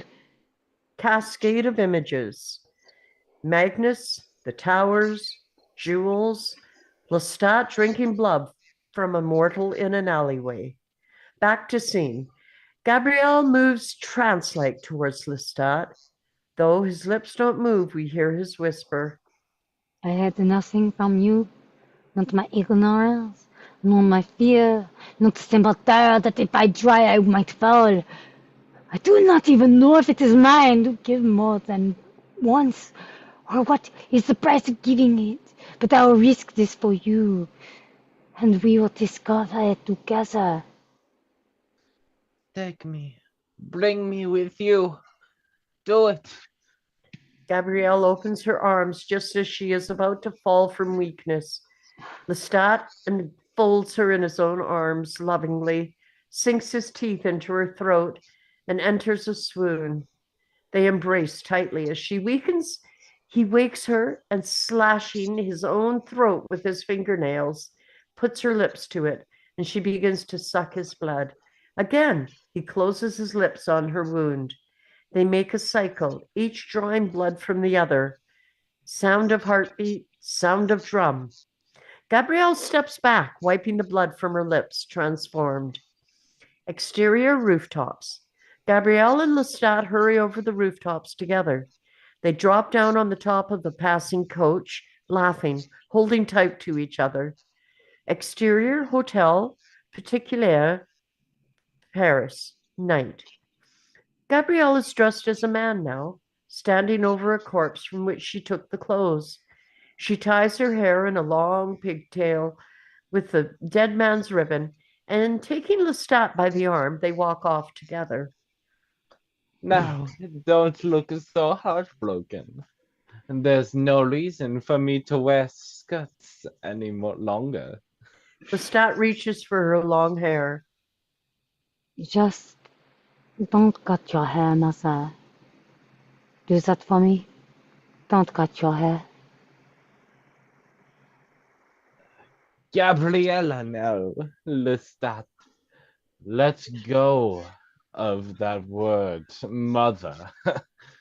Let it go with the mortal coil. And if the hair means so much to you, very well. Gabrielle kisses him. They walk off together, arm in arm. Back to the inn in New Orleans, Lestat. He smiles sadly at the amazed Louis. Me, my mother, I'm such a devil. If you, would you have let her die? I don't know. But she was the strong companion you needed. That's much is plain. Oh, you think so? But how's this anger the rugged coven beneath La Innocence? I'd broken the rule of all rules. Being a bastard was one thing. Making another of one's own mother? Why, you'd think I'd topple on the sacred horse itself. Interior, Les Innocents. The ragged coven of 12 vampires surround Lestat and Gabrielle. Gabrielle is in her male garb with her hair in a braid, and the vampires hold torches with which they taunt the pair. Gabrielle clings to Lestat, but she is as grimly angry as he is. Armand, a boy with an angel's face and auburn curling hair, appears. He points a denouncing finger at Lestat. What devil do you serve? Where is he? Who said that you cannot go into the Cathedral of Notre Dame if you want to? That you must live here on feet among old bones. Blasphemer, we are the devil's children. Your pack of fools. Suddenly, He remembers something. He drags a jeweled rosary out of his pockets. The vampires gasp and back away. Look, he takes it from one of his victims. He's stolen 100 of their crosses, has no power. She snatches the rosary from Lestat and dangles the cross in the light of the torches. These are but a superstition. You are adored as mortals. More adored. Who in Paris above you believes in God as you believe? Close on Armand's stricken face. As the argument continues, Armand is being mentally and spiritually destroyed. Don't you see? I was the first among them to discover that these old curses didn't matter. A bunch of monks and nuns. That's what they were. Satan's mendicants. And it was no nonsense. But had they all believed it, everyone. No. The little Armand, the Botticelli angel with the dark red hair. What deceptive was that innocent face? He had been taught it. And he believed in it, which was far worse than believing it. That's why he always uttered the destruction of any heretical rogue outside the coven. Armand steps forward, obviously issuing judgment. Gabrielle draws close to Lestat as the torches ring them. Lestat, in desperation, looks at Eleni, a ragged, half-naked vampire woman who comes at him with a torch. And you, mon chéri, what has the devil done for you as of late? What you should serve him so devotedly. Ah, but you'd look so pretty if only you'd let me fit you in that proper dress. Eleni is startled, lowers the torch. Others cry, "Burn them!" Lestat turns to a tall boy of 20 or so, Laurent.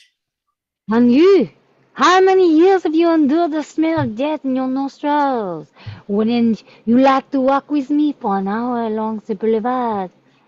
Perhaps sit for a while among mortals in a warm cafe. Lestat turns this way and that. The vampires are losing their nerve. They turn to Armand. Why, some of you are cold. You need never be cold. Why have you no heart here? Armand does nothing. He appears broken-hearted, sad. As we close on him, he turns his back slowly on the proceedings. Eleni throws aside the torch. You can't take me into the cathedral. Me? Once you're bathed and properly attired, I could take you to Versailles. Whispers, murmurs from the confused vampires. Come with me, all of you. We'll show you. The light of the night has no power.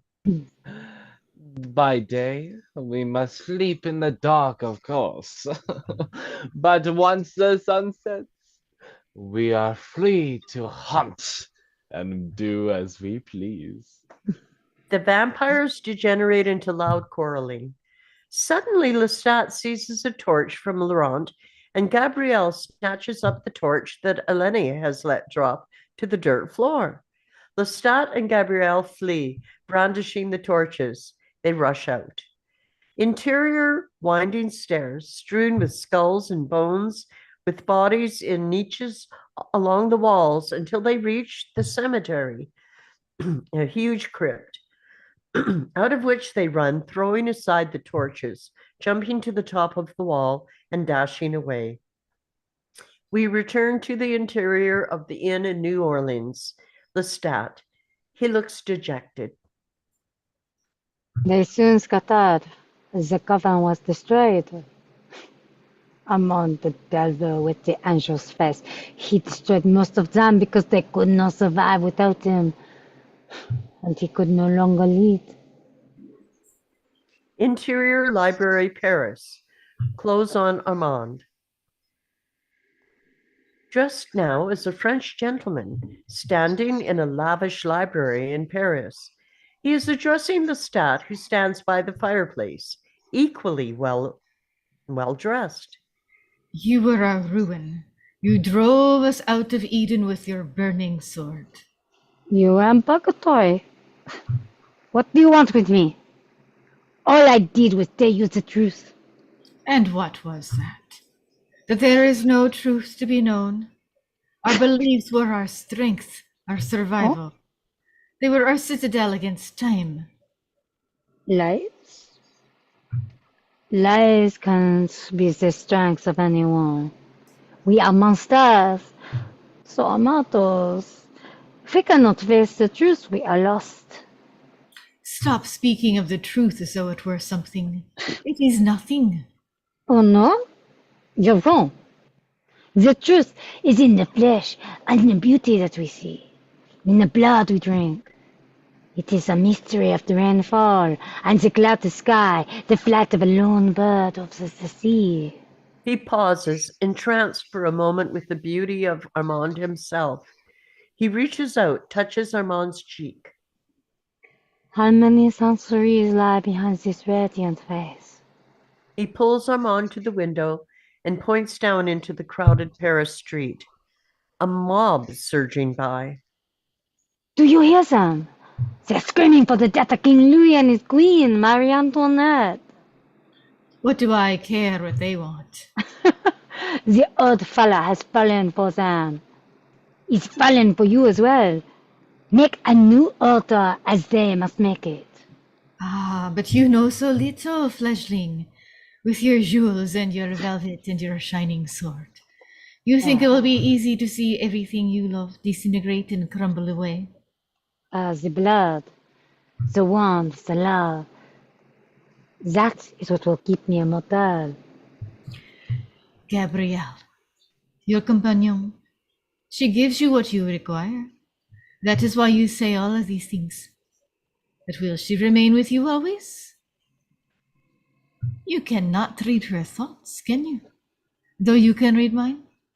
Lestat looks afraid. But before you took her in that lovely bedroom on the Isle de Saint Louis, is that not so? You could know her soul as I know yours now. Lestat refuses to answer Armand, but we hear, He was right.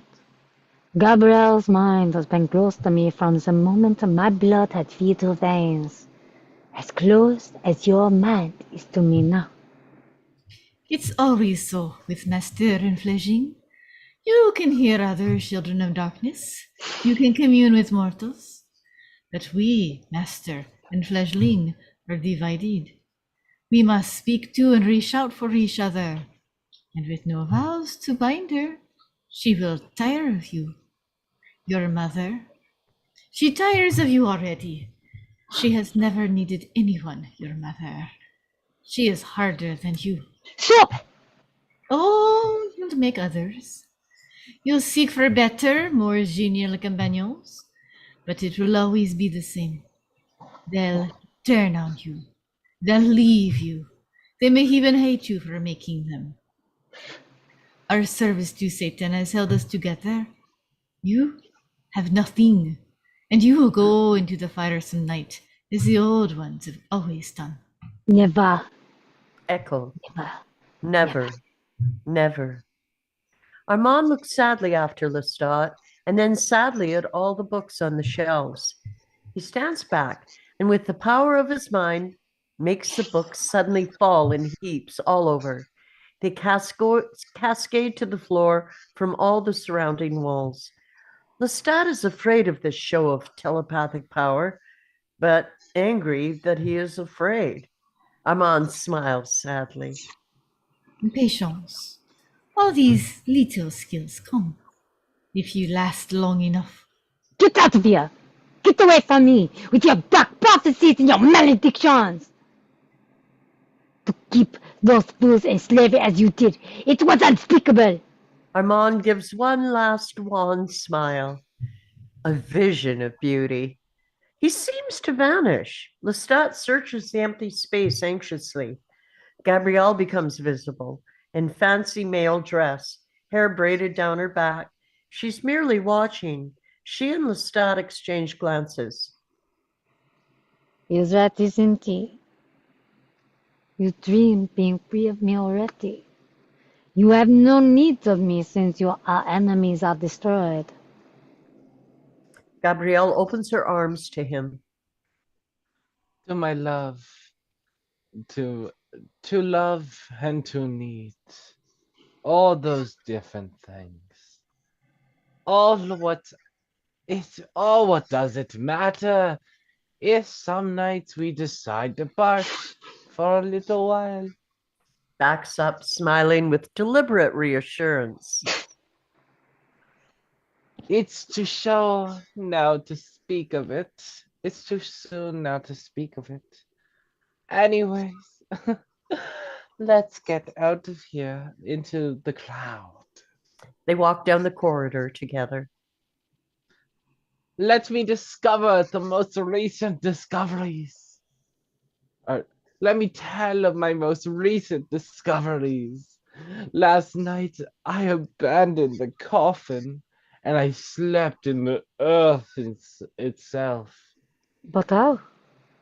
I dug a deep beneath the ground, and when the sun set, I rose as a swimmer rising to the surface of the sea. Lestat is fascinated. So as the coffin has no magic power, it is pure darkness which we acquire. We should leave Paris. I'm tired of it already. Tired of all these mortals. I long for exotic places which I've never seen. They go out into the Paris streets. We dissolve to the interior of the inn in New Orleans. Lestat sits at the table, staring away from Louis. Silence, and then I could have told you amongst lies that we are children of darkness, that we travel the devil's road. That Satan is our master. I could have used a pinch of stolen incense when I made you, that mumbo jumbo. Instead, I made up a little test for you that you killed that tavern maid. And then I told you what I've seen for myself. Lestat looks searchingly at Louis. But Gabrielle, where is she? Certainly she didn't leave you. Not in hatred and coldness as Ahmad. Louis shakes his head, disapproving. Dissolve to the exterior snow-covered mountainside, forest. Lestat and Gabrielle, dressed in fur garments, walk arm in arm, and then they stop and part, and Gabrielle moves on alone. Where is she tonight? I cannot imagine. What continent, what nation, weirdness does she want? She was always the lone one. That was the argument. We never hated each other. We love each other, even now. It's only that she thought the weirdness. The forests and the mountains, and I could scarcely bear it. I need the city, the lights, the motors around me, the things which men and women have built. Interior in New Orleans. And a companion? At least one of our kind? Lestat nods, admitting it defiantly. Yes, not to be the only one among all the others, not to know love. And when she left you, you came to the new world? Lestat reflects, decides not to answer directly. Well, I couldn't have stayed in Paris. A man's power was incalculable. There are too many others left in Paris. I loathe them. Really. And you too.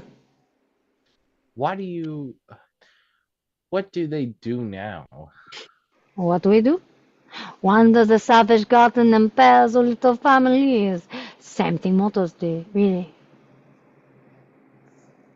The words are not to drive motors, and if they think about it, you ought to know. Yes, on that I will agree with you. And besides, they said it couldn't be done, that no vampires ever crossed the Great Sea. And so I did. As soon as I could book passage for myself, a great epic found. Lestat laughs. Louis smiles sadly. Hey, how could I pass up a challenge such as that? Exactly. And that is when I learned to live off rats. And drunken sailors never forget the little drink. It tortures me, but I like being teased, well, for a little while. And the ship did not sink? Of course. Lestat shrugs. What if it had? I can swim better than a shark. Would you like to swim the river some nights? The two of us together, I've done it. I'll race it to the far bank. Louis shakes his head no. Fine. You made one error in judgment, however. Or? What was that? When you found yourself alone again, the only one, you were a little more desperate than before. I picked you carefully and deliberately, Lee, and I've always found it boring to be alone. Yes, that I understand as well. Have patience with your weaknesses. All our powers increase with age. When the old ones give up their blood, which they can when they choose, they give you your greater strength. Have you ever drank the blood of old ones? Have you? Did you? Did Armand? Don't Les- let's talk of Armand. To give it gives me a mortal headache to think of Armand. Besides reading Miles, it's not such a blessing as you might think.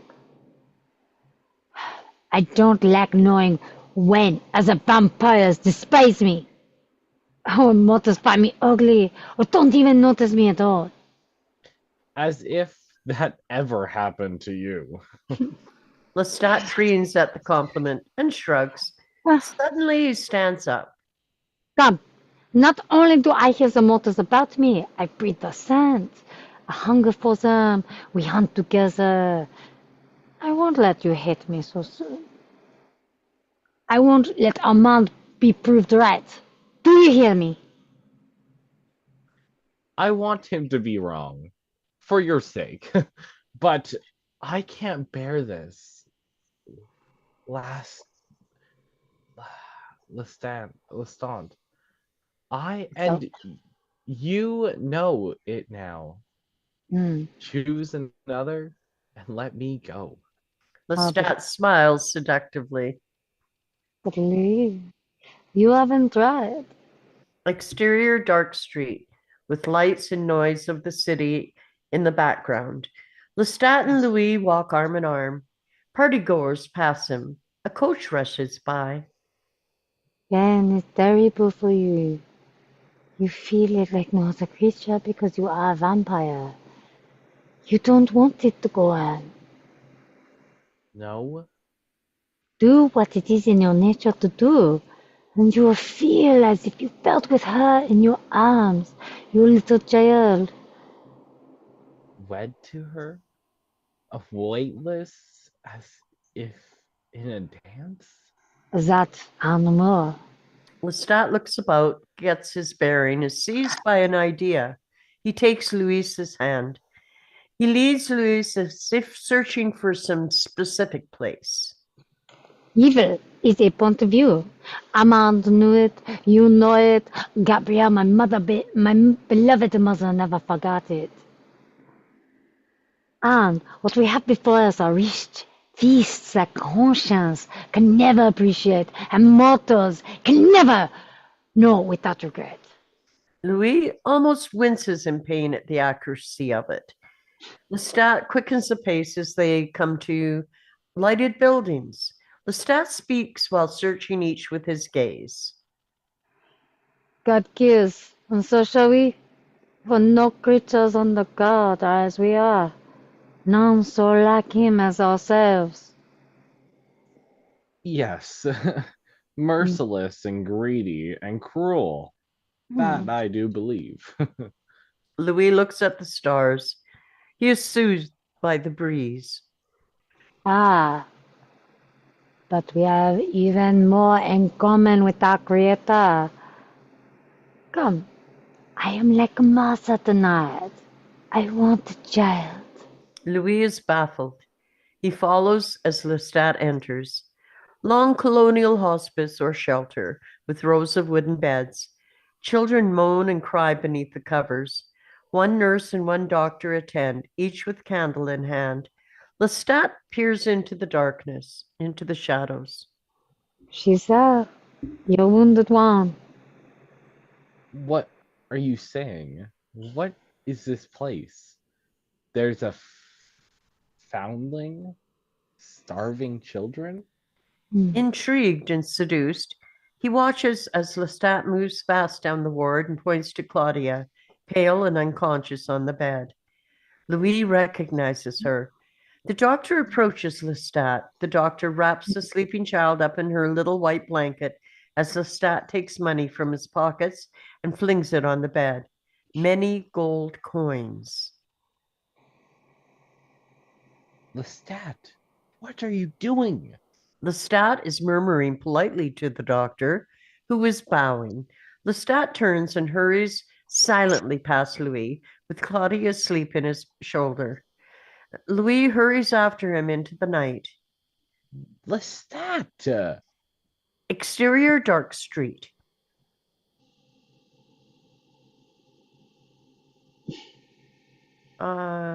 We see only dim figures and the white blanket as if it were flying through the dark like magic.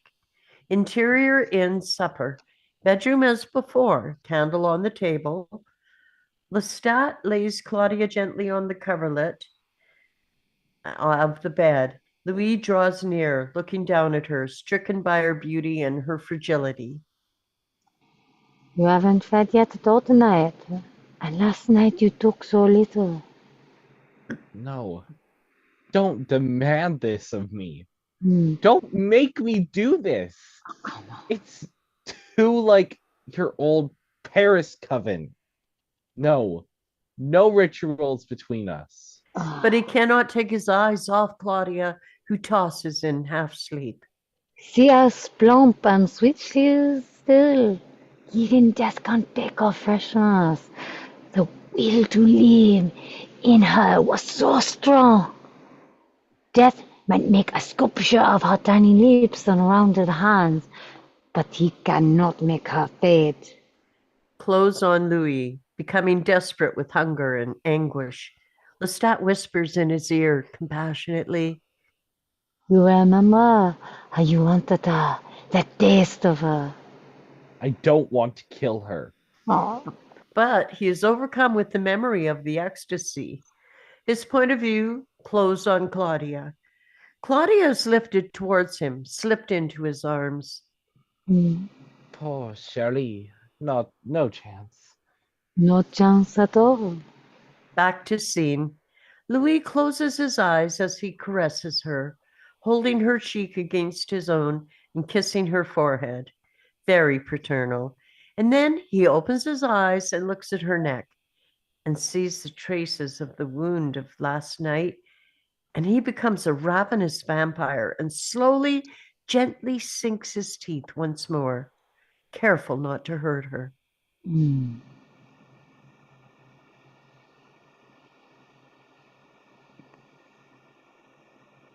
Just a little there.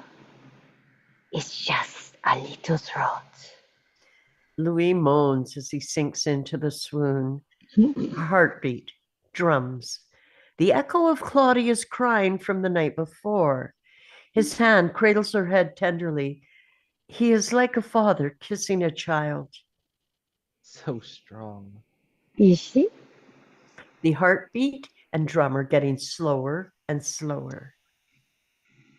Suddenly, Louis opens his eyes in shock as Lestat snatches the child from him. For the love of God, let me finish. Lestat shakes her, talks to her, staring at her enthralled.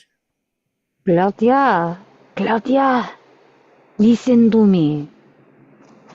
That's your name, isn't it? Shai. Claudia, you're ill, my precious, and I'm going to give you what you need to get well. Lestat, this is sorcery. Louis lunges at him, but Lestat brushes him aside effortlessly so that he falls to the floor, from which he rises at once. Stop this now. Lestat bites his own wrist and presses the bleeding wound to the child's mouth.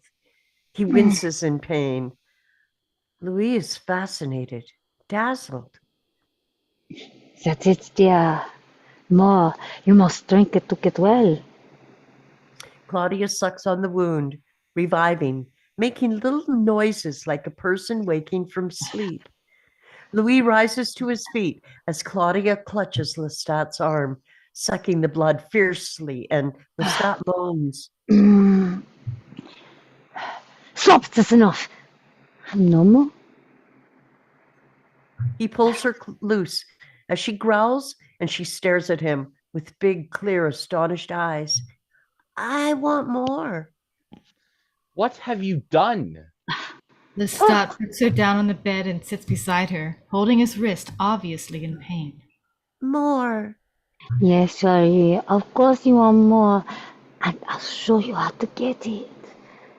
Lee, the bell rope, pull it. You drink from mortals, my beauty, but from me, never again. Burn in hell. Impatient and still suffering, Lestat reaches for the bell rope himself. Oh, come now, the child is hungry. Close on Claudia, being transformed, becoming white yet robust, bright-eyed yet crazed. She shakes her dusty curls and the dust falls from them. They are shining in the candlelight. Back to scene. Louis cannot help but looking at her, cannot stop looking at her. He does not notice as the maid enters. Ah, quelle belle enfant! The maid comes near to the bed, kneels in front of Claudia. Lestat lays his hand upon the maid's throat, and Claudia watches keenly. Gently, sir, Shari. They are so innocent. They must not be made to suffer.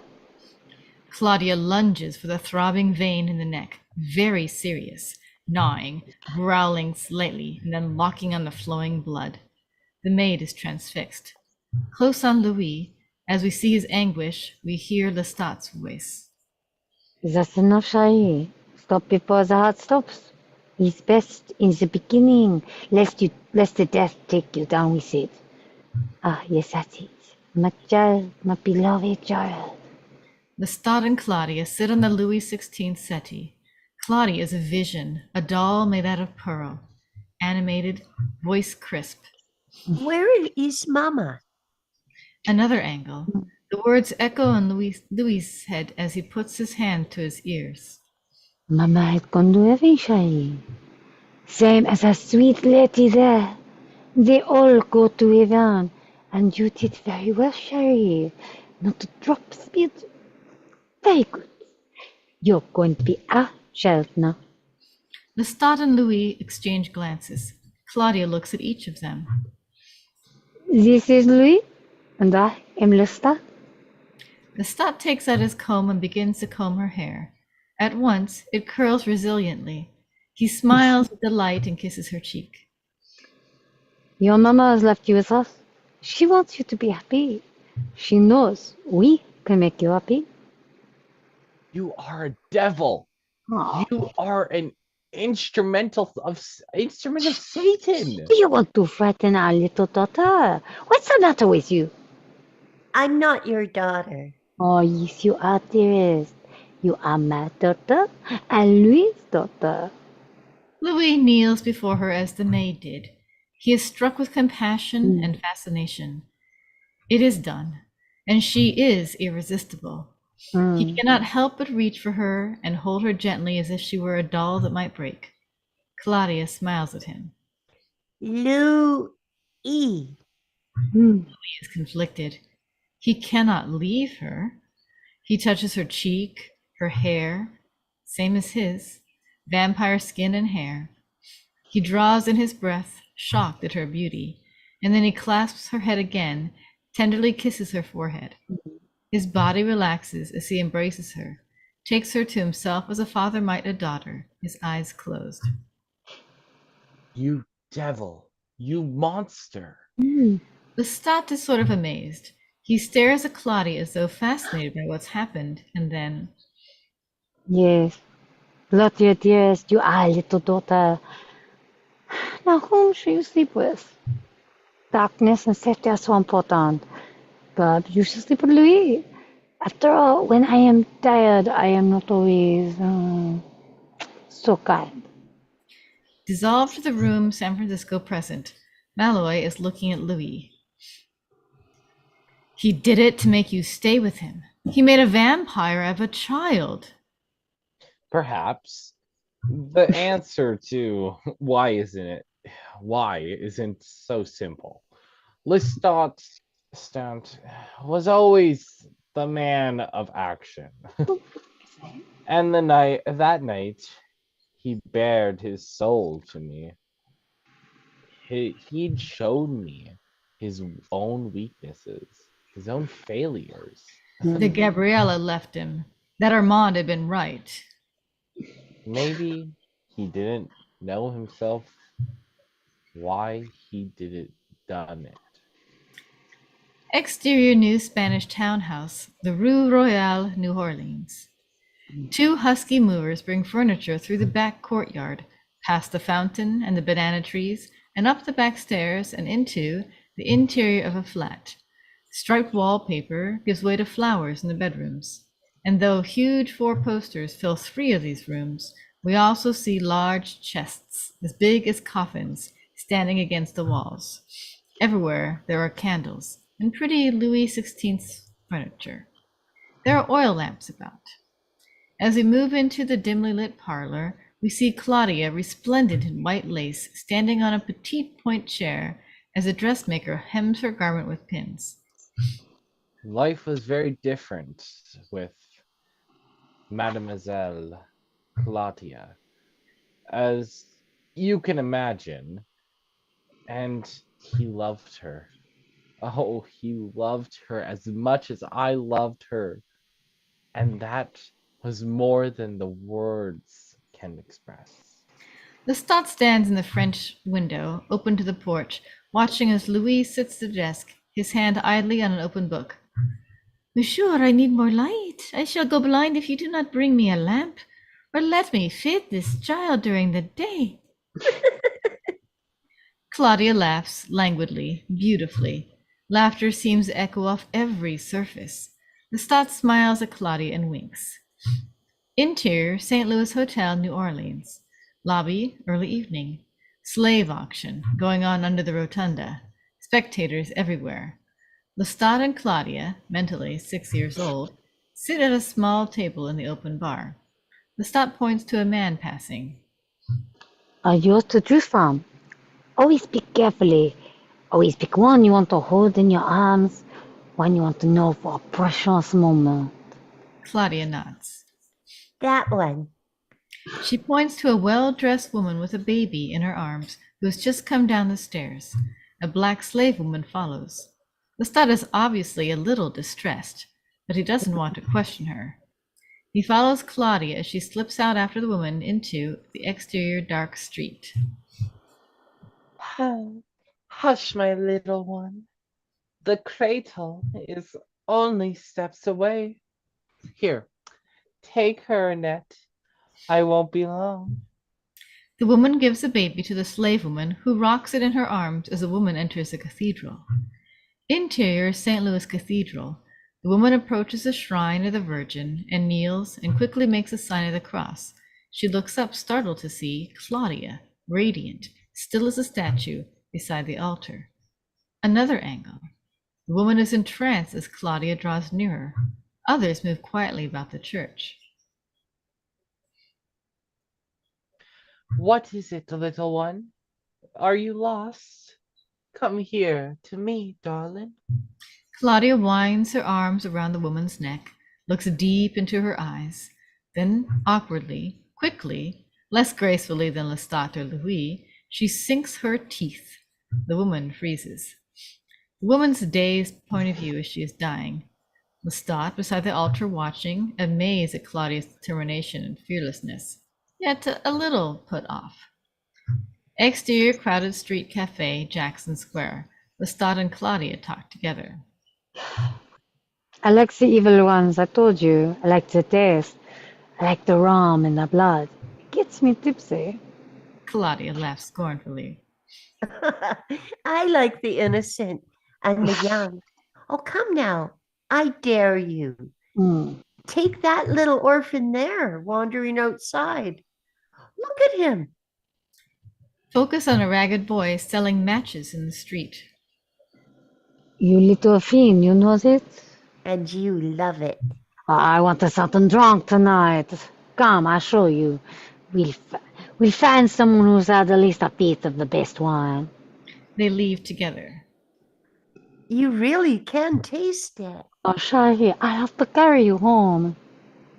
Interior flat furnishings from 1815. Louis and Claudia sit together on the French couch as Louis reads to Claudia from Moll Flanders. He stops, tired, and sits back. Here, Louis, let me read to you for a little while. But I never taught you. Well, I don't think it's so very hard. Not after watching you. Claudia begins to read the page, haltingly, then faster, more fluidly, and finally as eloquently as Louis. Louis is amazed. We hear Lestat's laughter. Lestat appears with a handbill. He drops it over the book, and he gives a little belch. Here, my precious, read this. The St. Charles Theatre hereby invites all young actors of the city of New Orleans to audition for the leading role in Shakespeare's tragedy. Oh, not Macbeth again, Lestat. We've seen it 100 times. And you've been hunting among the sots again, haven't you? Louis laughs softly to himself. Oh, but not with Lestat de Liancourt in the leading role. You haven't seen it. You as Macbeth? Oh, how marvelous! Jumps off the couch and runs to him. Lestat picks her up. I intend to travel to Patton Square. It's too risky, and you know it. To be that close with mortals night after night? Oh, Lestat dances around the room, holding Claudia as if she were a woman dancing partner. I have it all figured out, Louis. I'll go to the audition with my face painted, and we shall always have my face painted. They can look as closely as they like. Interior St. Charles Theatre, Louis and Claudia's point of view, alone in the back row watching. A crowd of actors on the stage. Dickensian theatrical director motioning for quiet. Lestat, dressed as Macbeth with face heavily painted, holds the script and begins to read. Out, out, brief candle. Life's but a walking shadow. A poor player that struts and frets his hour upon the stage, and then is heard no more. It is a tale told by an idiot, full of sound and fury, signifying nothing. Back to the scene. Claudia makes a silent, delighted gesture of clapping her hands, and in her excitement kisses Louis, who watches smiling, as other actors applaud, nod in agreement. Stage manager goes into raptures of approval, jumping to the stage to take Lestat's hand. Lestat stands transfixed, staring at the dark, empty theater, the mortals all around him. Back to Louis's point of view, who realizes that Lestat is suffering. Lestat stares into emptiness. In Tier Flat, several evenings later, Lestat enters the parlor with Claudia rushing behind him. Louis looks up from the evening paper. What do you mean you won't be in the play? Why? Why did you back out? Oh, tell me. Lestat sets the harpsichord and starts fussing through the music. I told you I decided not to do it. But it would have been such fun. They'd have never guessed. Oh, such as it. It didn't seem fair, really. It fell around that time. The motor actors. Lestat and Louis exchange glances. Fair to mortals? I've never heard such nonsense. Lestat, what is the matter with you? Lestat, deeply distressed, begins to play a slow, melancholy tune. Louis rises and sweeps Claudia up in his arms. What's wrong with both of you? Great actors have their moods. Maybe he'll try again sometime. He carries Claudia down the hall. Glancing back, he sees Lestat sitting with his hands over his face. Louis carries Claudia down the stairs and through the courtyard and out the gate.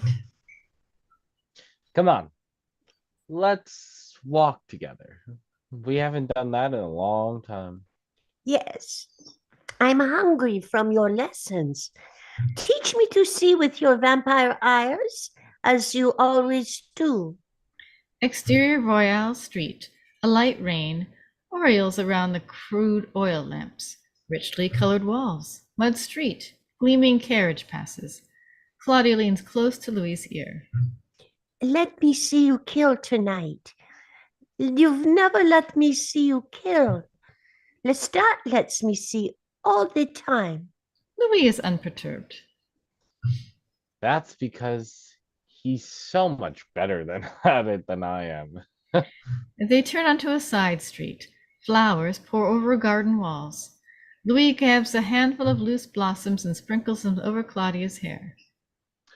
Let me sing a song to you. Or tell you a story. I'm better at that sort of thing. She smiles. Not Macbeth. No, not Macbeth. And no silly child story either. They laugh and whisper together as they walk away from us. The exterior Rue Royale, the 1830s night. Changes indicate the passage of time. Mud has given way to flagstone. The lamps are bigger and more stately. Passing carriages are now big and lumbering. The streets are crowded with people in the dress of the 1830s. Exterior ships of the port, crowded markets, New Orleans, night, evening. Theaters emptying out. Oh, it was a very different life. Every burden seemed somehow lighter.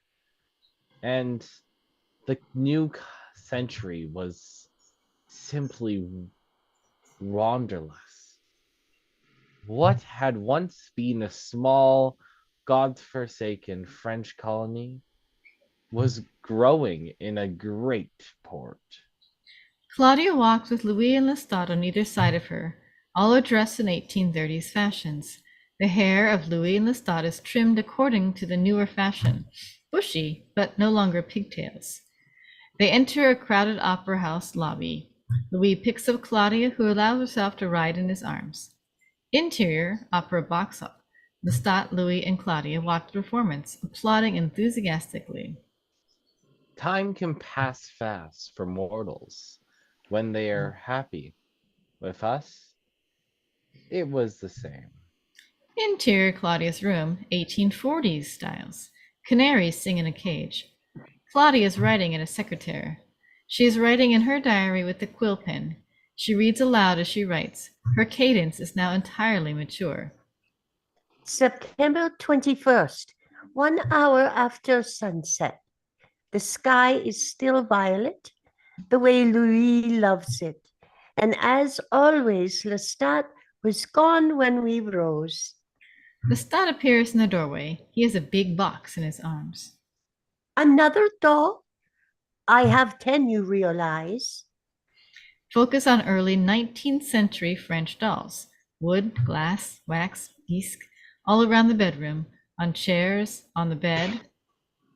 Well, I thought you could use another. He hands her the box. She opens it. It's a fine Parisian Jumel doll. She likes it and strokes its face. Why always on this night? Tonight, what do you mean? What are you writing there? Claudia shuts the diary, playfully making an indignant face. Lestat pretends to sulk. You always give me the doll on the same night of the year. Ah, didn't realize.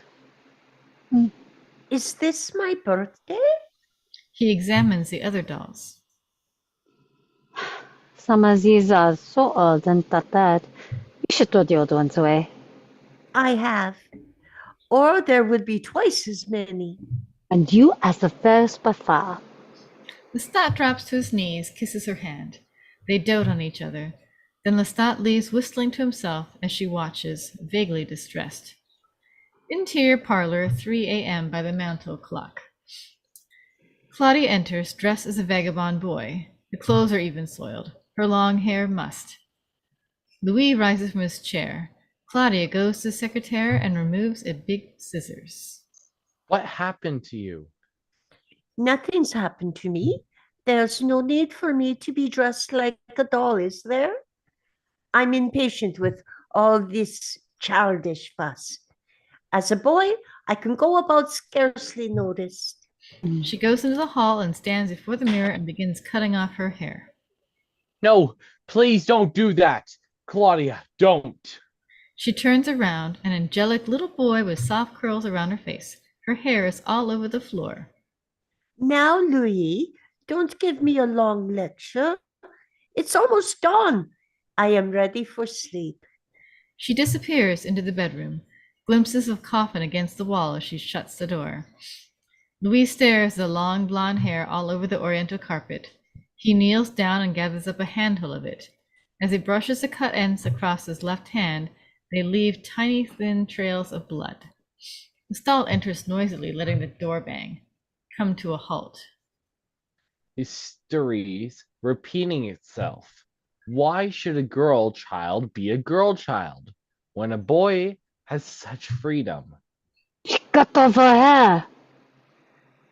Yes. He stands up, holding the tresses. Did you tell her? Did you explain it to her? No.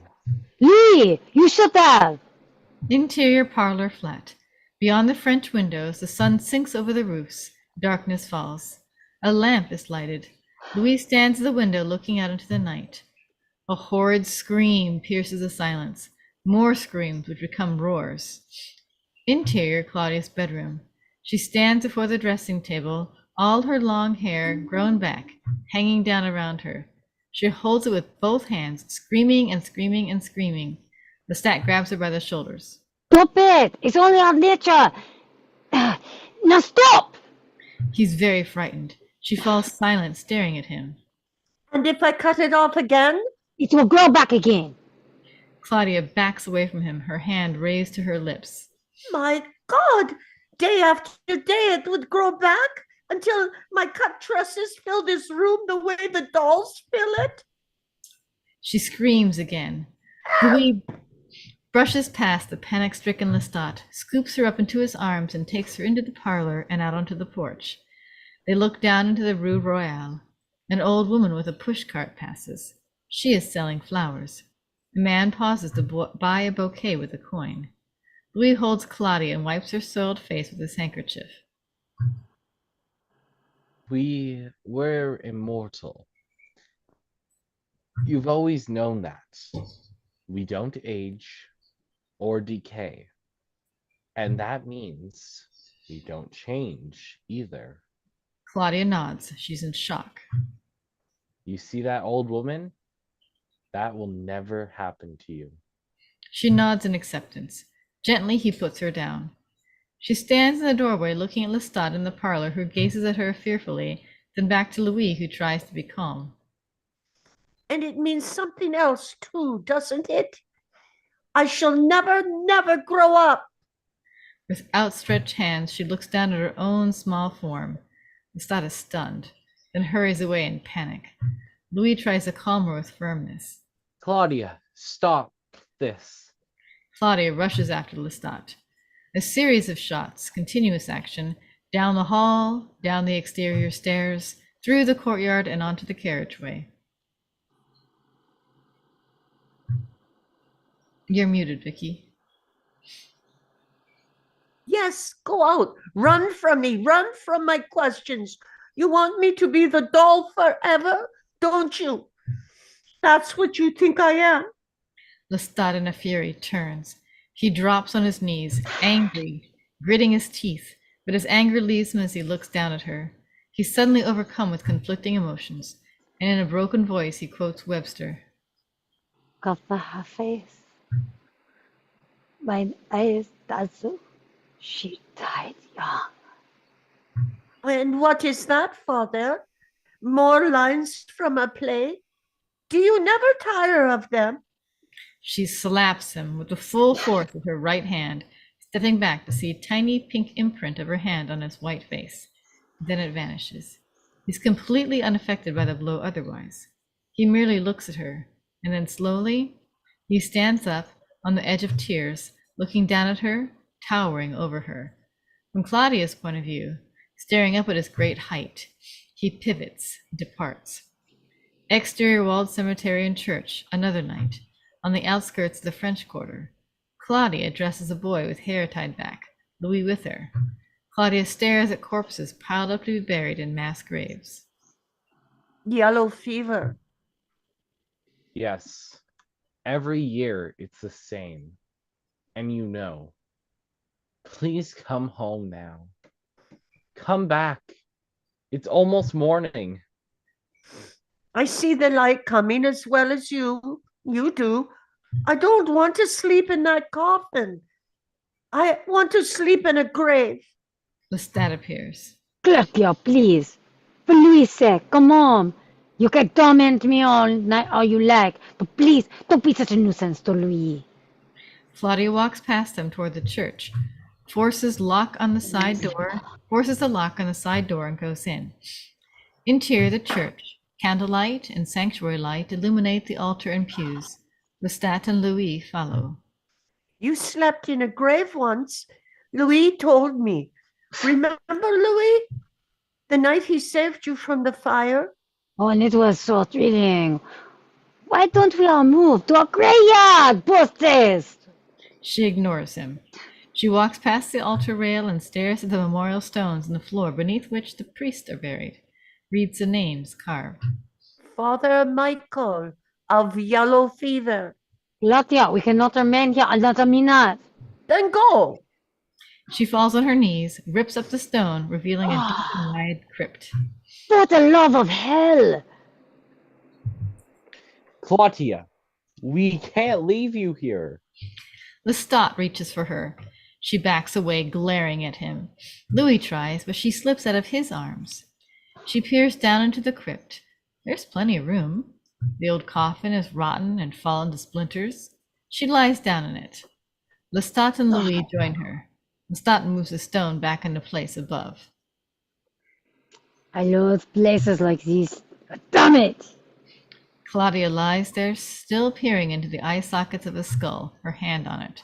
She says bitterly, And leave me, Father. Nobody said you had to be properly buried. You brat. Claudia suddenly turns over and in panic, snuggling against Louis, who holds her patiently, his eyes closed. Blackness. We hear singing, a whole chorus singing a Latin hymn. Vos salutaris hostia, que elipandis hostiam. A seam of light falls onto Lestat's sleeping face. He opens his eyes. Interior church altar crypt, next night. He sits up staring wildly. Velapon mondo stiliato roba fioxilium. He stares at the sleeping Claudia and Louis. He tries to wake them, but it is too early. They lie as if dead. From above come sounds of the priest intoning a litany to a blessed sacrament to which the congregation responds. Blessed be God. Blessed be God. Blessed be thy most holy name. Oh, you little monster! I could break your pretty neck! Louis opens his eyes slowly, like a corpse coming back to life. Where are we? What happened? The 6 o'clock novena and benediction. The church is filled with people. The priest is standing right over our heads. Louis laughs in spite of himself. Lestat, trying not to laugh and still angry, clamps a hand over his mouth. Insert verses of litany, taken from Roman Missal. Claudia opens her eyes. She sits up. She hears the litany coming to a close, and the congregation sings. Tantum ego sanctam montum veniam conio. She's frightened. She looks around at Louis and Lestat, and she tries to stand up, but the roof of the crypt won't allow it. Louis and Lestat sit there, Louis still laughing, and Lestat trying to control his temper. You see what you have done? This service will go on for 2 hours. It is the first time I've been made to go to church since I was 12. Shh. You want them to hear us? Oh, and what would they do if they did? Claudia is panicking. Sound suggestion of dim memory of early church services. She stares at the skull, at the bones, the splintered coffin. Claustrophobia. She tries to stand up. Louis pulls her down. I can't stay here. I have to get out of here. Oh, it was good enough for you last night. Claudia, we have no choice but to wait. I know it. The Blessed Sacrament is on the altar. Oh, so what? Louis can see this as irrational, phobic. He tries to embrace her. She tries to push up the stone, and again he stops her. The hymn continues above. I can't stay in here, I tell you. Louis is confused. All right, and we shall go out of here. But we are going to do it as proper vampires. Do you hear? We will do it in style. He picks up handfuls of grave dirt and smears it all over the bewildered Louis and the petrified Claudia. You have money? Get it out of your pockets. Louis and Claudia both find several gold coins. They nod. Claudia is shaking violently.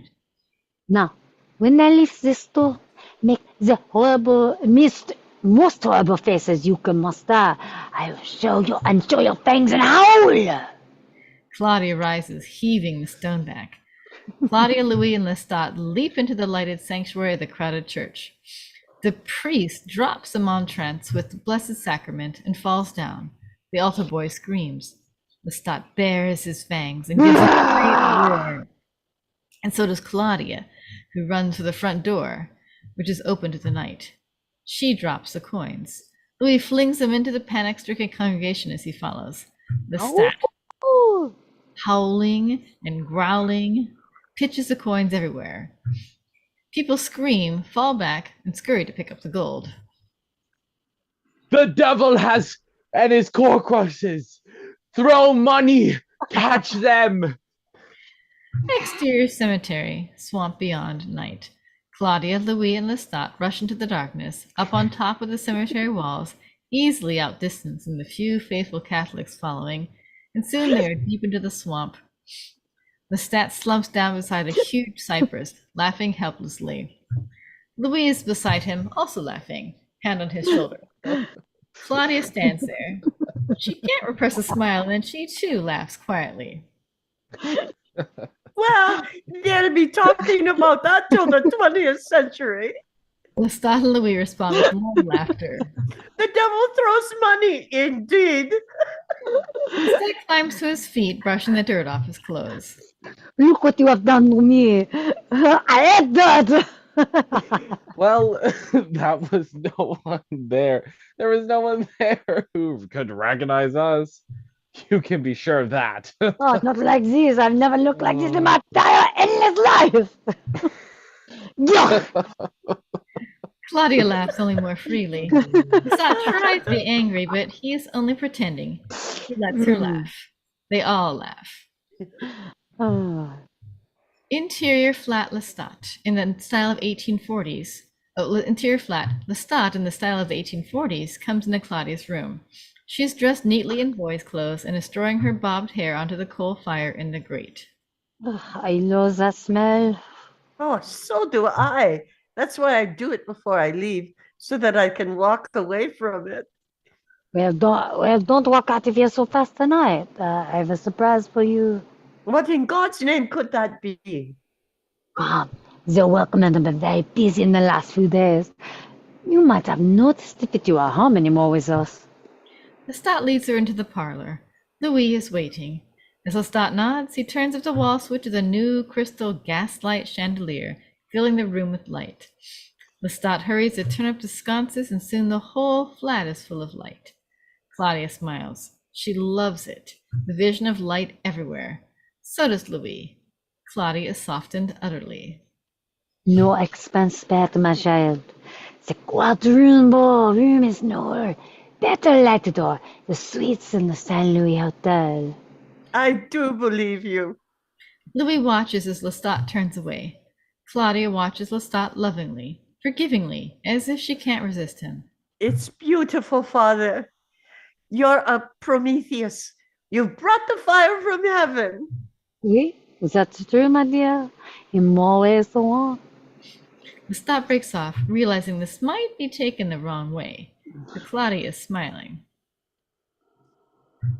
And we're a pair of new servants.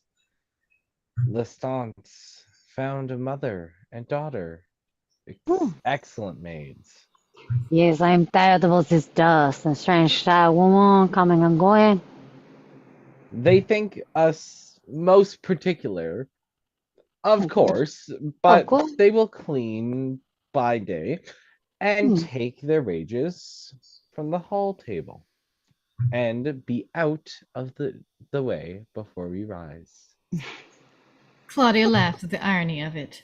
She sits at the piano, looking around at all the gas light, even the gas sconce that lights her music, and she begins to play a somber piece by Beethoven, becoming ever more morose and involved. Lestat and Louis exchange glances, amazed at her absorption and her skill. She doesn't notice. She continues to look dreamily at the light. We cut to the interior of the flat parlor another night. The paintings have changed, and some furniture. Louis watches Lestat go through a pile of books on the table. My Bashevis Sugiri sings, Boethius, Plato, and Marcus Aurelius. What's the matter with Dickens or Thackeray or Wilkie Collins? Yes, and she reads her book faster than I can. Louis and Lestat realize that Claudia has appeared in the doorway. Claudia is dressed gorgeously in a violet dress with ribbons and silk flowers. Her hair is long and shining. She holds a big bouquet of chrysanthemums. Lestat is alarmed. Claudia steps menacingly into the room. Which of you made me what I am? They are stunned. Did you do it? Was it you? Or was it Louis? She points to Louis, then turns back to Lestat, approaching him. One of you had to do it. You didn't find me on All Hallows Eve. You were the one, weren't you? Answer me. She hurls the chrysanthemums at Lestat's feet. Monstrous parents, to give me immortality in this helpless guise, this hopeless shape. I was Lestat is as sorcerer's apprentices only. I didn't know what would happen. Then it was you, wasn't it? You were the one. Louis steps forward. Claudia, it was no simple thing. I swear it. Lestat rushes out as he has done before. The door bangs behind him. Did you do it? Did you? It was Lestat. You know it was. You would never have done such a thing. Louis says patiently. I want you to come with me and listen. Exterior, old part of the city. Old pitched roof of French houses, mud street. Louis talks with Claudia as they walk slowly, finally coming to a halt beneath a dim gas lamp. The echo of Claudia's crying of years before. It was an old days. It was old days. There's this house of, or perhaps it's that one. I can tell you. I can't tell you. The plague was raging in the city. I heard you crying. You were there in a room with your mom, and she'd been dead for days. You didn't know it. You clung to her. You begged me to help you. I came into the room. I felt pity for you. Pity. But something else. You fed on me. I was your victim. Yes, I did it. But you had a heart like no other heart I ever felt. I would stop. I wouldn't stop. Then the stunt came. He found me out. He laughed at me. Louis, the sentimental one, with a holy innocence in his arms. I ran. I ran from him. From you. You meant to kill me. You left me for dead. Yes. The next night, he found you in the hospital where they taken you. I never knew what he meant to do, but teach me my nature. Finish it, he said. Claudia backs away. He grabs her wrist. Oh, I knew. I knew I've lost you. You look at me now, and you think you look at mortals from some cold shelf su-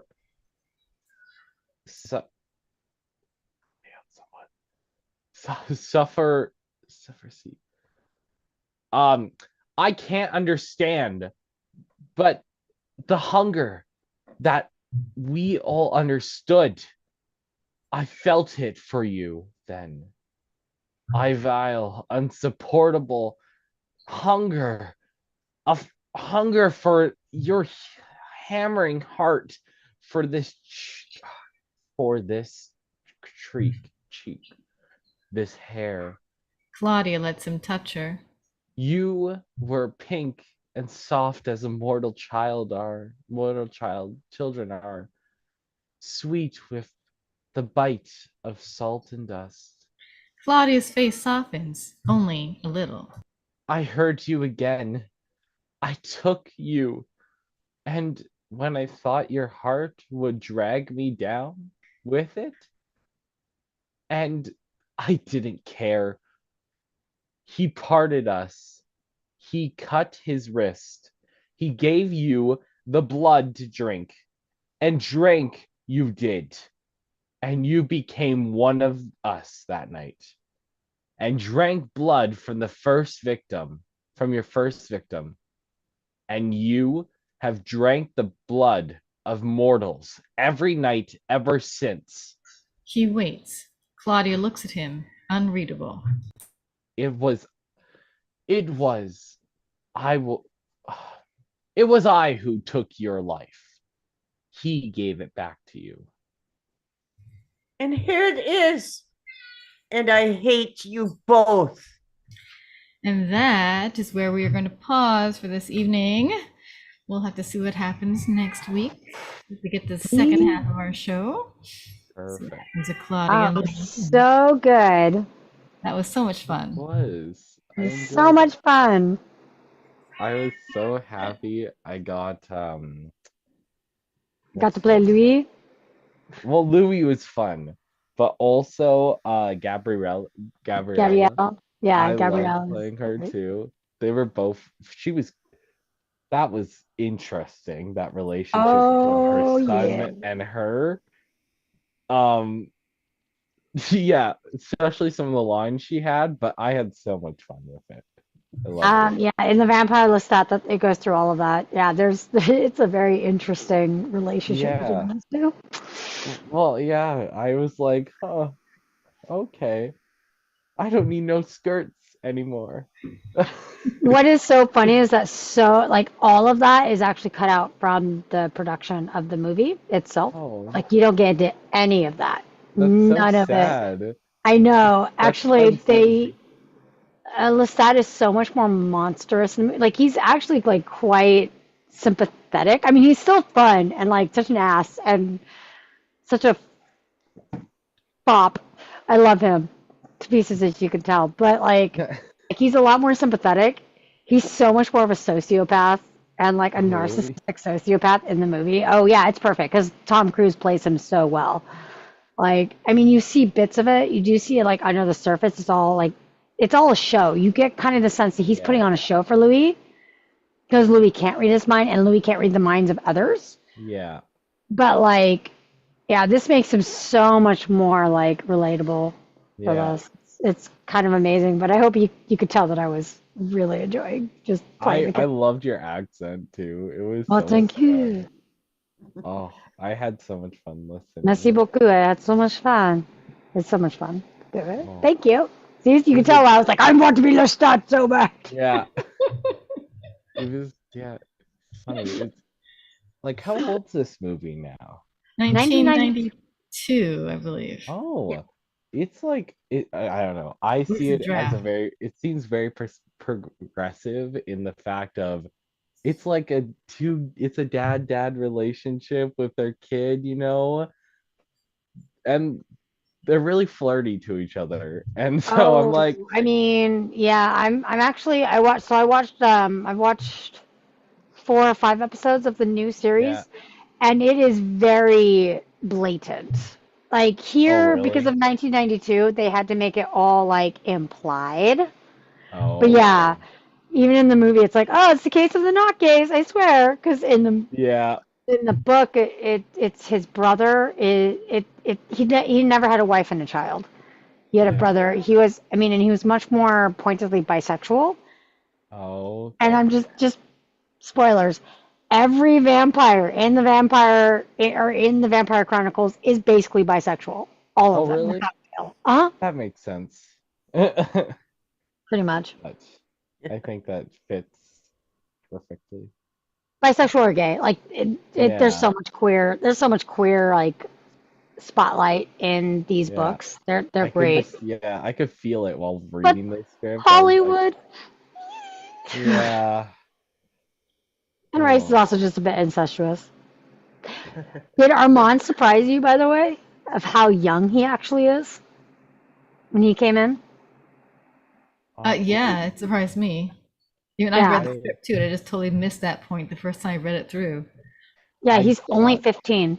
he's only 15. I did not Hmm. catch that at Armand, all. yeah, he's only 15. Oh my. And Who's Lestat the is 21. Yeah. 24, maybe 21. No, Louis is 24. Luis Lestat, is when he was turned, was 24. 21. Okay, was Luis like the slave owner or was he okay?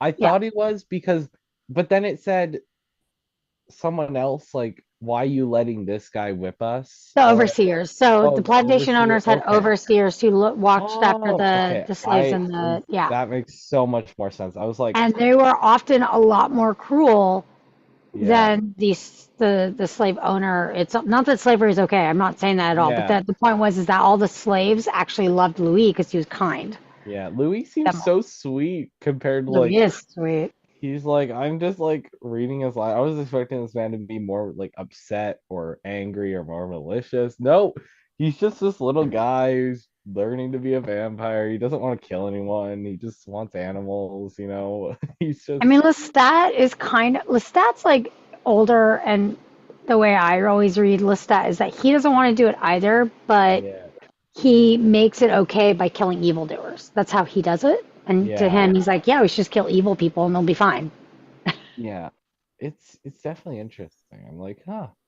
I've never seen vampires be taken this way, so I am so glad you got this script. This one, it's so different than the finished product, but it's also so good. I wish this was the script we got. Like this was the movie we got in some ways. I'm glad the movie did get, but I really like the way that this is.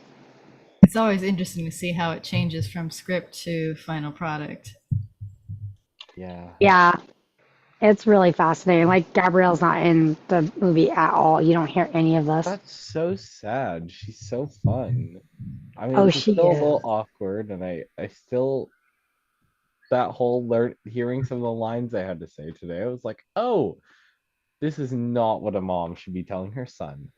Even the thing of don't bring the mom thing into this. We don't care for those mortal words anymore. I was like, it's still, yeah. I was like, It feels a little predatory. Even in the book, it's a bit yeah. more like Gabrielle's much more predatory Okay, she seemed very in a way. predatory already. Yeah, she's. So I mean, no. I mean, like they didn't shy away from any of that no. predatoriness of it, which I actually like. Like it's a little more subtle, but it's not nearly. Lestat doesn't realize it, but his mother is definitely more narcissistic, and she sees Lestat as an extension of herself, and you Yeah. definitely see that. I mean, that's what I got from the reading of the Yeah, script too, I can see a that. little bit. I feel so bad for this little child. Lestat, oh, sucks. Who do you feel bad for? I'm sorry. Claudia. Oh God, yeah, poor Claudia. She's just like trying to live, and then her hair grows back. I thought they were just gonna say her hair will never grow back, and that's why you don't want to cut your hair. No, it just comes back. I'm like, that's even worse, I find. So imagine that Lestat and Louis also have to do that because they have to trim their hair so it matches the style of the Yeah. times every night too. But that's why Lestat's like, you didn't tell her. Like, Yeah.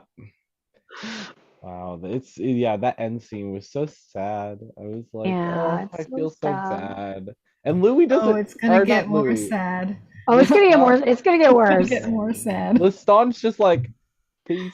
He just left. He just like didn't want to deal with the situation. I was like, what?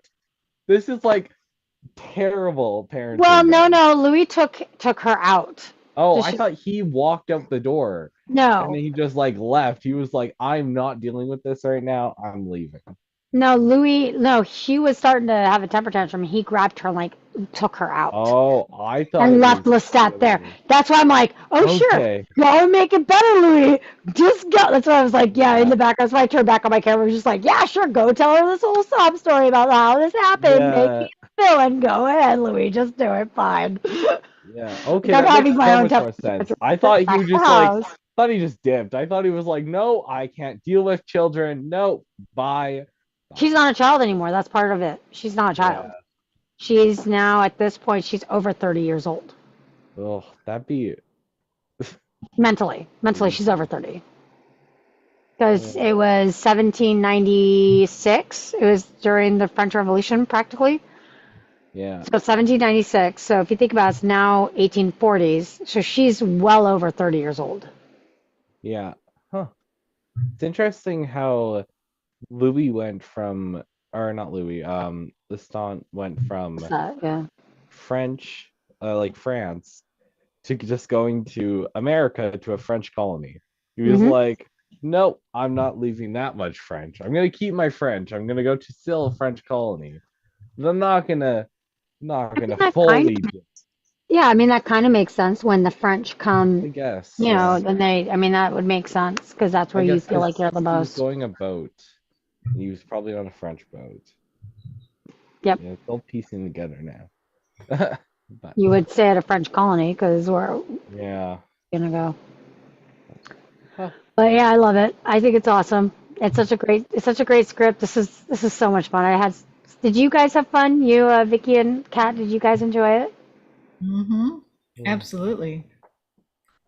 And I love the whole outfit you've got on there, Aubrey. Just really, Of really course. lends itself You to know, I this, just got to reading. have my little, have to be in style, you know? That's so much fun. You see why I was like, I must play Lestat. Oh, Yeah, and Love it. Anyways, you guys are awesome and great. We should probably get going. have to get Yes. going. So you guys have 10:30 great. for All us. three of you available next week to finish Yes. the second half? Oh, we would not miss it for the world. No, of course Okay. not. All right. What would you do without your Lestat, huh? Cry. Yes, Oh, cry, very salty tears, I'm sure. Weep for my departure. oh. All right. This is what happens. All right. Bye, guys. Have good night. You have a good night. Everyone on YouTube, have a good night. We'll see you in a week. See you in a week. Bye. Bye. Okay, how do I get out?